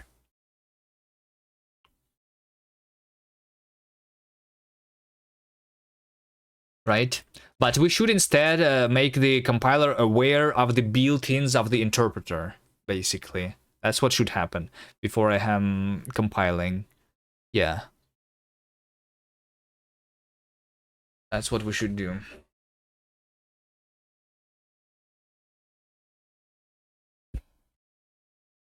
This is very wrong implementation, though. There is no real scopes happening.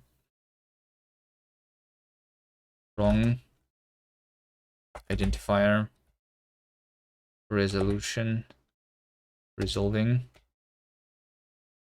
If we want the correct identifier resolving, though, then what we need to do is the compiler state should contain a scope, right? What are my current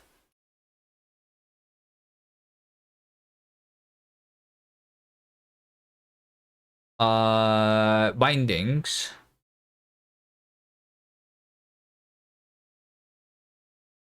Yep. We should have scopes basically here. Do I want to go scopes right now? It's already been 4 hours of the stream. Maybe just end early today. I don't know.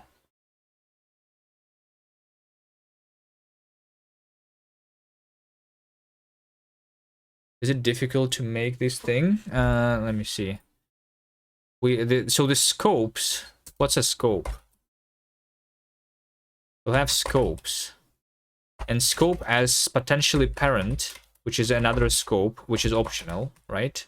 And it also has the bindings, which is a binding string map t, like that, right? That's what we should have. So the compiler state contains the current scope. You know? And sometimes I'm going to enter the scope. And do things like that, yeah. Yeah, let's actually do this. We're not going to have the scopes that are recursive though yet. The scopes will need to be possibly recursive later. Yeah, but without recursion it should be easy. So yeah, we need scope. Let's see, module scope is struct.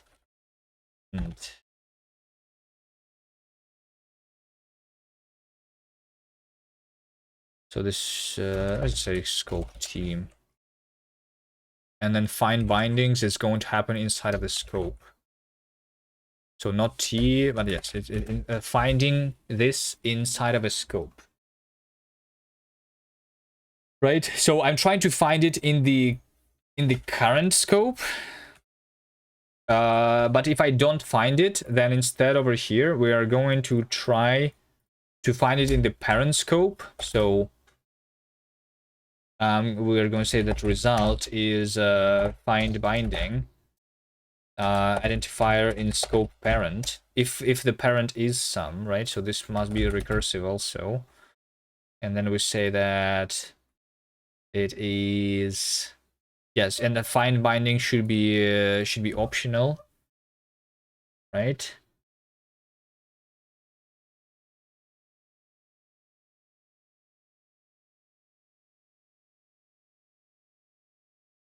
Find binding opt.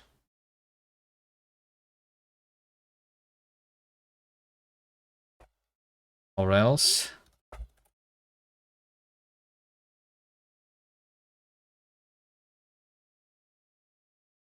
that find binding opt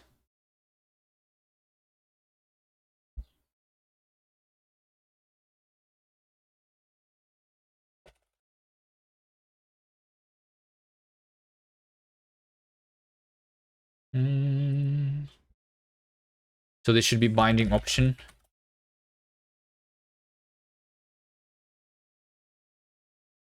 Not or else actually. This is unwrap or else. Right.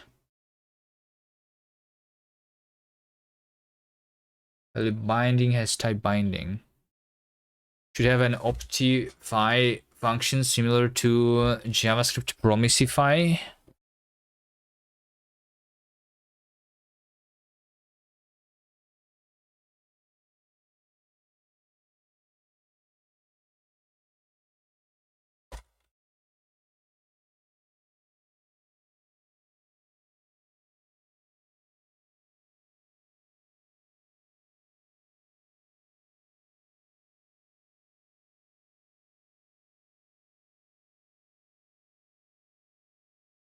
Co-parent option and then I think I want an and then, you know. Yeah, how about that? And then is if I have a function a into option into b option,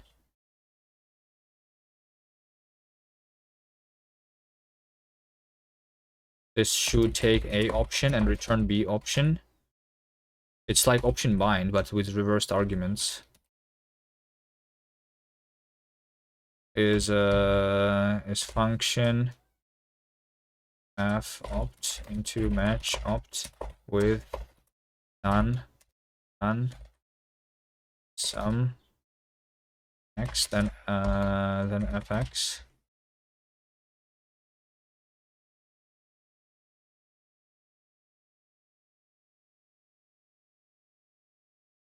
And then this. There you go. So the result is an option binding, and then I say, oh wait, and I just do that, right? That's my result. There you go. And this is some binding, right? So it's either in the current scope or in the parent scope. Right.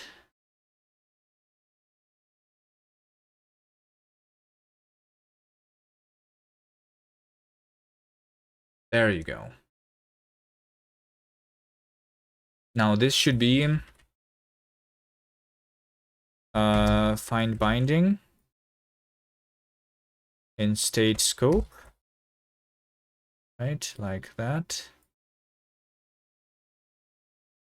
Okay, and this should not be state bindings. So should a state scope be modifiable?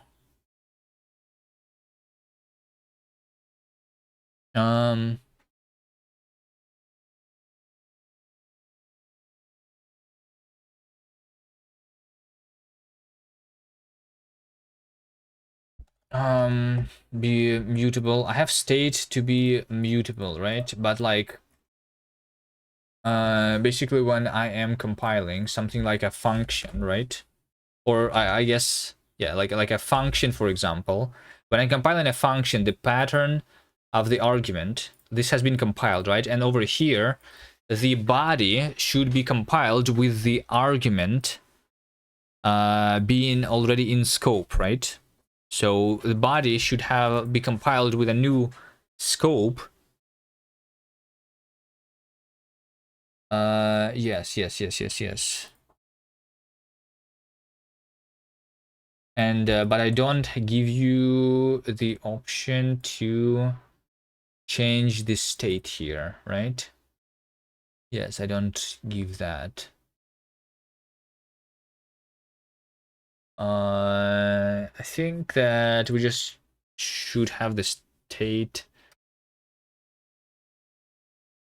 here, and when I compile, I should compile using the state.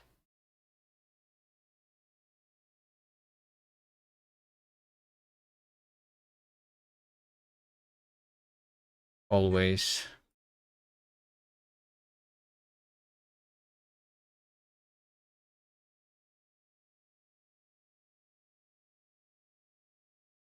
No? Wait.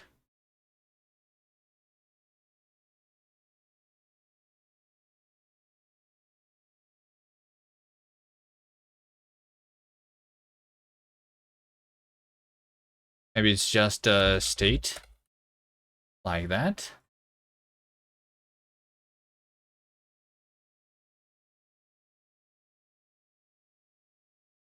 Maybe this one should be optional.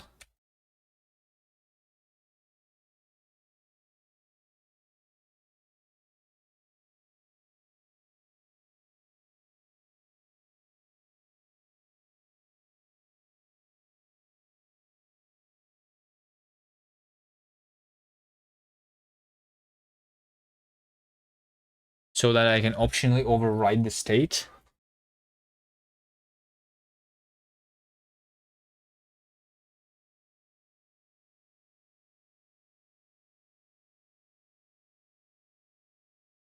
Then I would say over here that it is a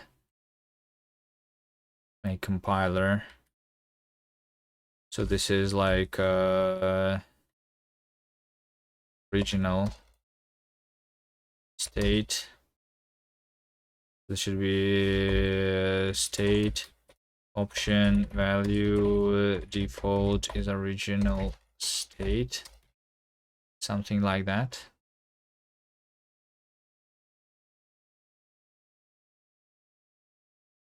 Scope is scope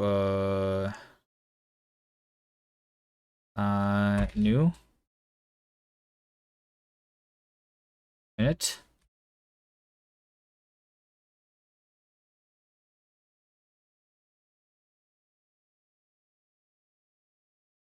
Parent is none. Bindings is string map empty.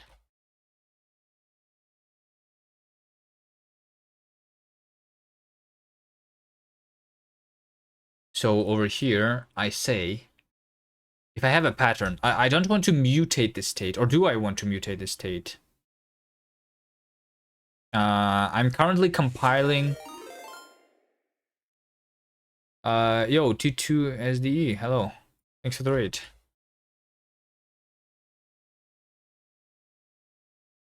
How are you doing? Hello, guys. Welcome. I am still making my language, and I am still rewriting it. I started the rewrite number 3 of the language. I have been adding the support for the LSP. So here's my language, and I have highlighting, I have formatting, and now we just a second ago added the inlay hints, so we can have the type inference in the editor like this. So print twice is a function from string into unit and everything, and x over here is a type int 32, which is pretty cool.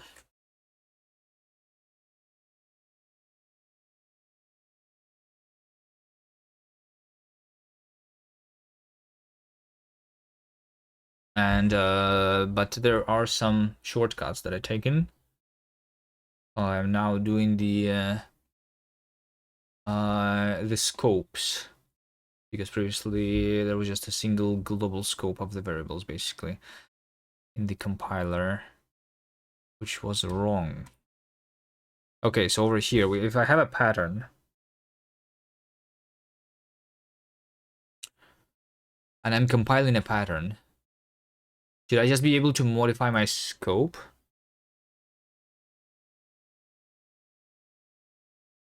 Maybe.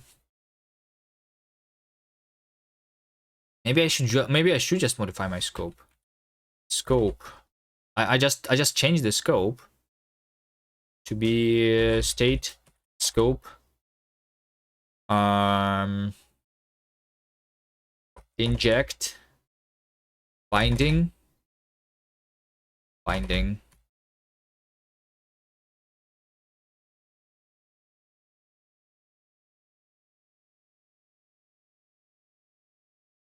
Let's do something like that. State. Boop, boop. Scope. So scope should be mutable, right? And scope should have the thing which is inject binding, which is binding into scope. So scope itself is not really mutable. This is normal stuff. Return a new scope here. Function binding scope into new scope. Where we have bindings is string map add binding name binding bindings.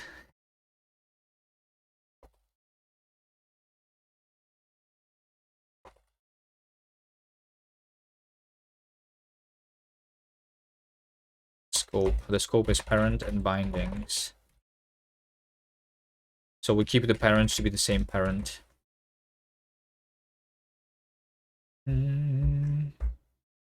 Okay. So this is basically kind of similar, right?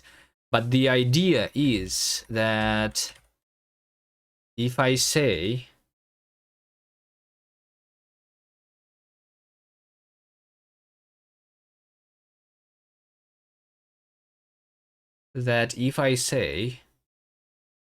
over here, let x be f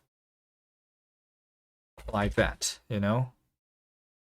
So right now this doesn't even compile, right?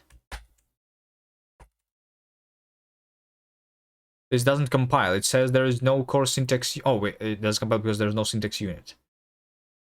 You know what? Let's just implement this real quickly. There should be a unit.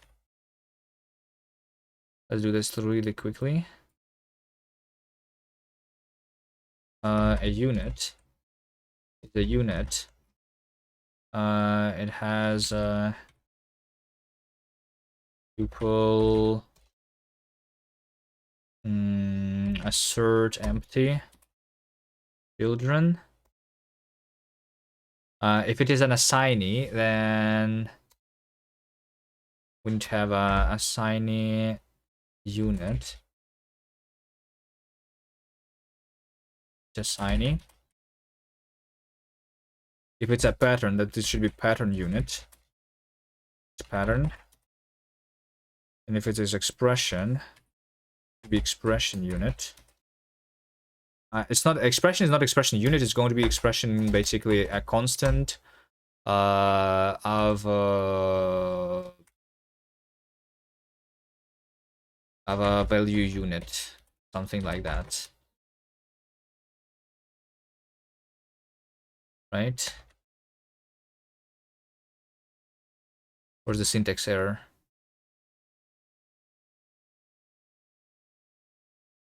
There's no syntax error anymore. Okay, so we need a pattern and an assignee that are units.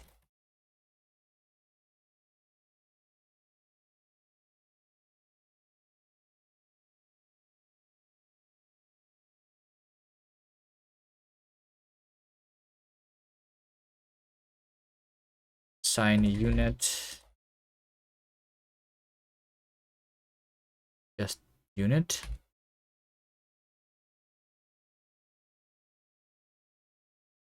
Nice. Unit.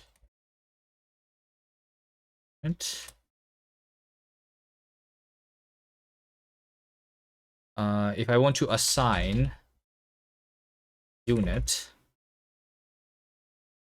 what is this?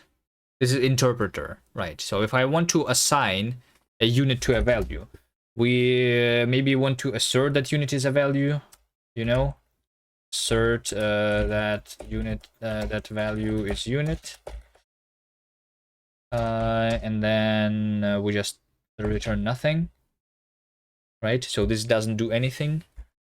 Pattern match of the unit is same,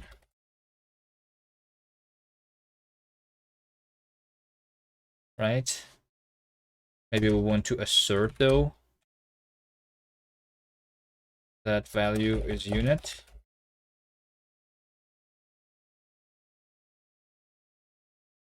If I initialize the unit assignee, then the type of this assignee is a unit type, right? That's the difference between a placeholder and a unit. That's the type that's inferred there. Placeholder unit, pattern unit, inferred unit.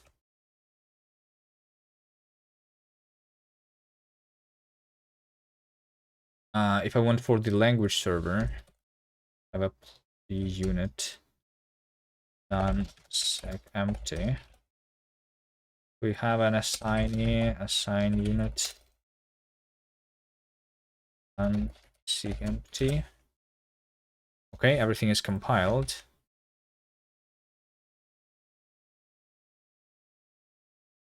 Does this work then? Yeah, so compiling that works. So basically what I'm saying is that this X over here and then like this X over here should be different X's, while before they would be the same. I guess. I don't know how to really like I can have another function here, which is a function that's returning like 1, 2, 3, for example. And then over here, I'll have a X, which is a function like that. So this X, yeah. So yeah. So right now this is wrong, right? Why is this X inferred to be an int 32? F is unknown. F is unknown, right? F is known over here to return an int. That's why this X is int, right? But this X should be calling a different function F, because this function F should be not defined outside of this scope. So the type should be not inferred here. I mean, technically you should say that F is not defined, but yeah. So we have compiler state scope. Let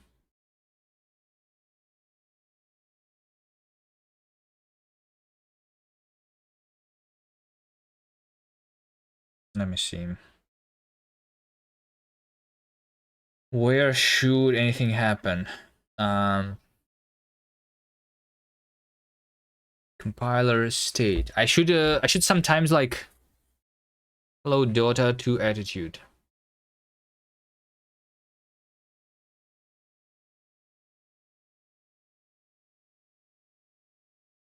I want to have like type state is t. I want to have enter scope, which basically takes state and returns a new state, right? Yeah, so this will be function scope interpreter into scope is a new scope where parent is some current scope. Scope is scope enter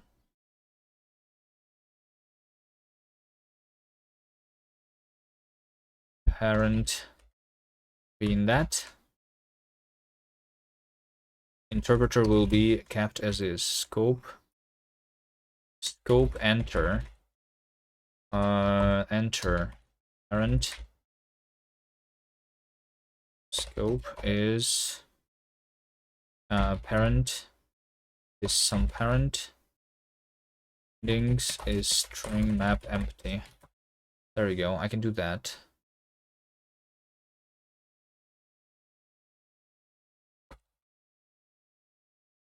Maybe semantics, but a function takes a context, modifies some internal state.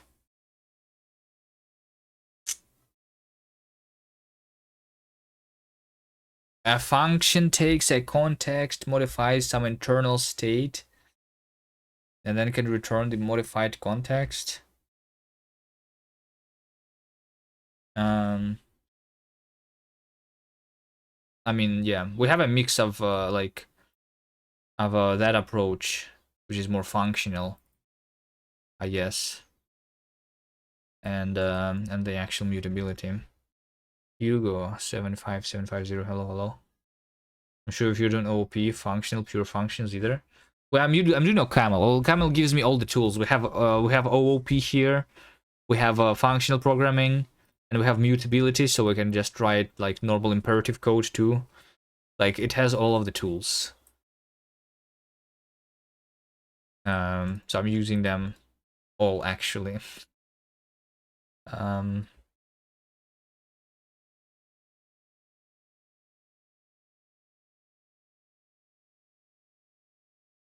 so what I want is does the language take a side on the functional versus OP? I mean, this language is mostly functional, but there is object orientation too here. I do have objects with methods, like that's what how we do the language server. We have an object and we have methods and we inherit some other thing. It's a class. But mostly we don't use classes in this language.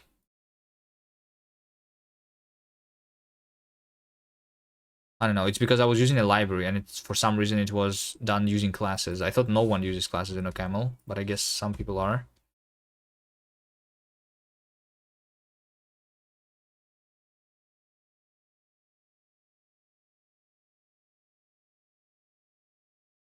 So I have the enter scope, right? So what's going to happen is when I'm compiling a pattern, I should actually not modify this state of the compiler here yet. This should not happen. This should not happen. Instead, what we are doing is I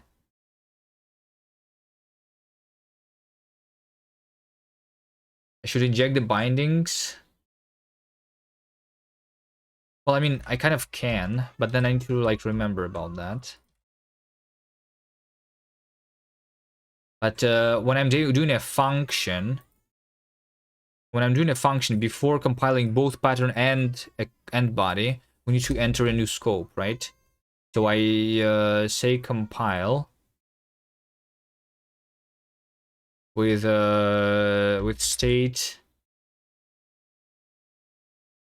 being state, you know, where state is enter scope.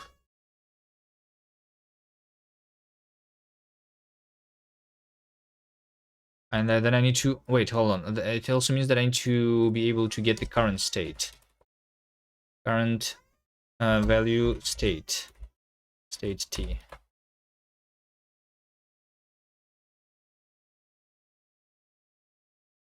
State is original state, right? A little weird here.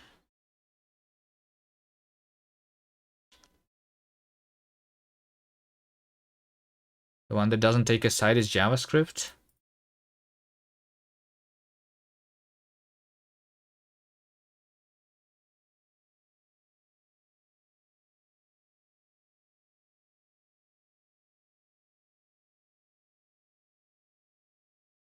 There are some sides of JavaScript, like being able to do anything is actually taking a side, I think, too. Being able to add an integer and a list. That's a side that I wouldn't take myself.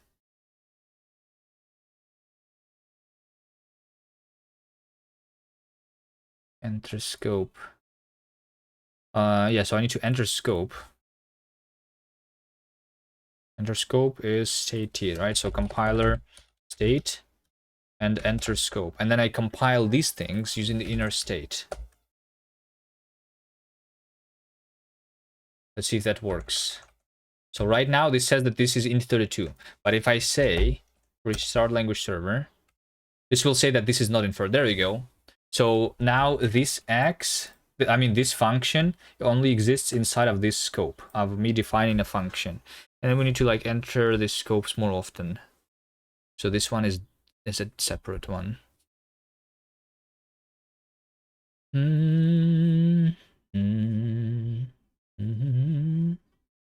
Language seem to be trending towards the stricter typing. Yeah, that's what I'm trying to do here. I'm trying to make my language to be strict. Very strict. Very, very strict. As strict as possible. We want to remove all of the compile time, all of the bugs at compile time. We want dependent types and all of that stuff. Borrow checker. Yep. But maybe having an optional like escape from the borrow checker so that people don't hate me too much would be nice. Generics? Yeah, generics are also there. Yeah.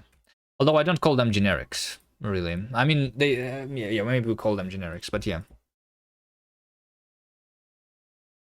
Yeah,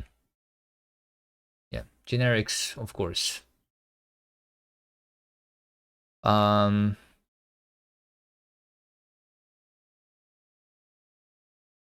can look more over here. What I'm making. We have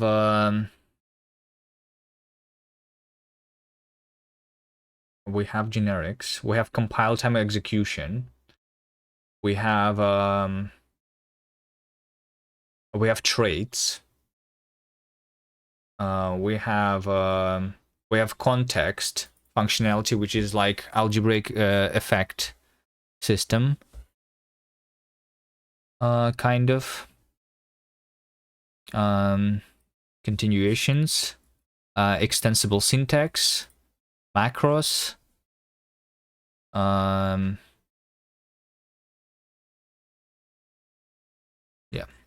we have a lot. I'm right now rewriting the language. We had things working. There is this example.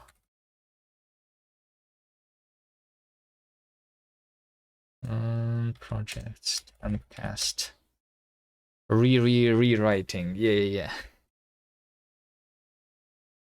I don't know. What's the best example that we have so far? I mean, we have a guess a number game. We have guess a number game, and like that was working.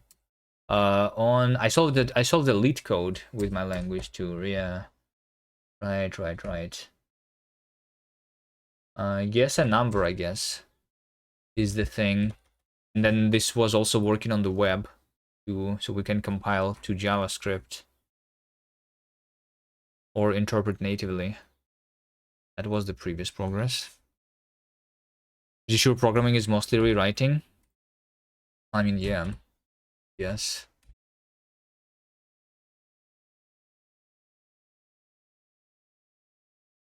Yeah. What if I try cast evaluate this file? It says hello world and says not found. Yeah, because it says not found. Wait, what is not found? Huh? F is not found, right. Yeah, this over here says not found. But if I try print twice, cast is the best, it will print it, right? So yeah, this over here, this should not compile. For now, we just have the placeholder. It's fine. Yeah, so this code works. Good.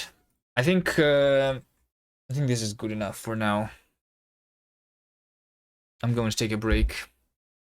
Until next time.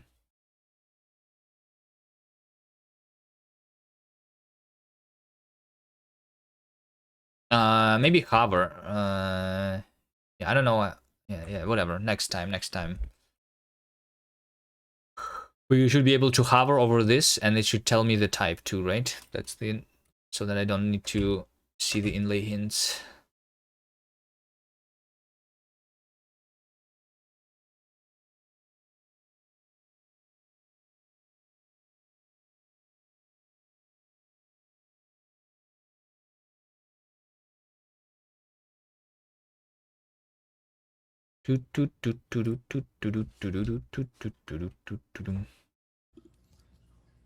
Games like Monkey Island. Oh, Monkey Island was made on it? Wait, weren't you the person who said you didn't know? Okay, see you guys next time. Thank you for watching. Bye. Very suspicious. saying you don't know much. Probably a well-known author.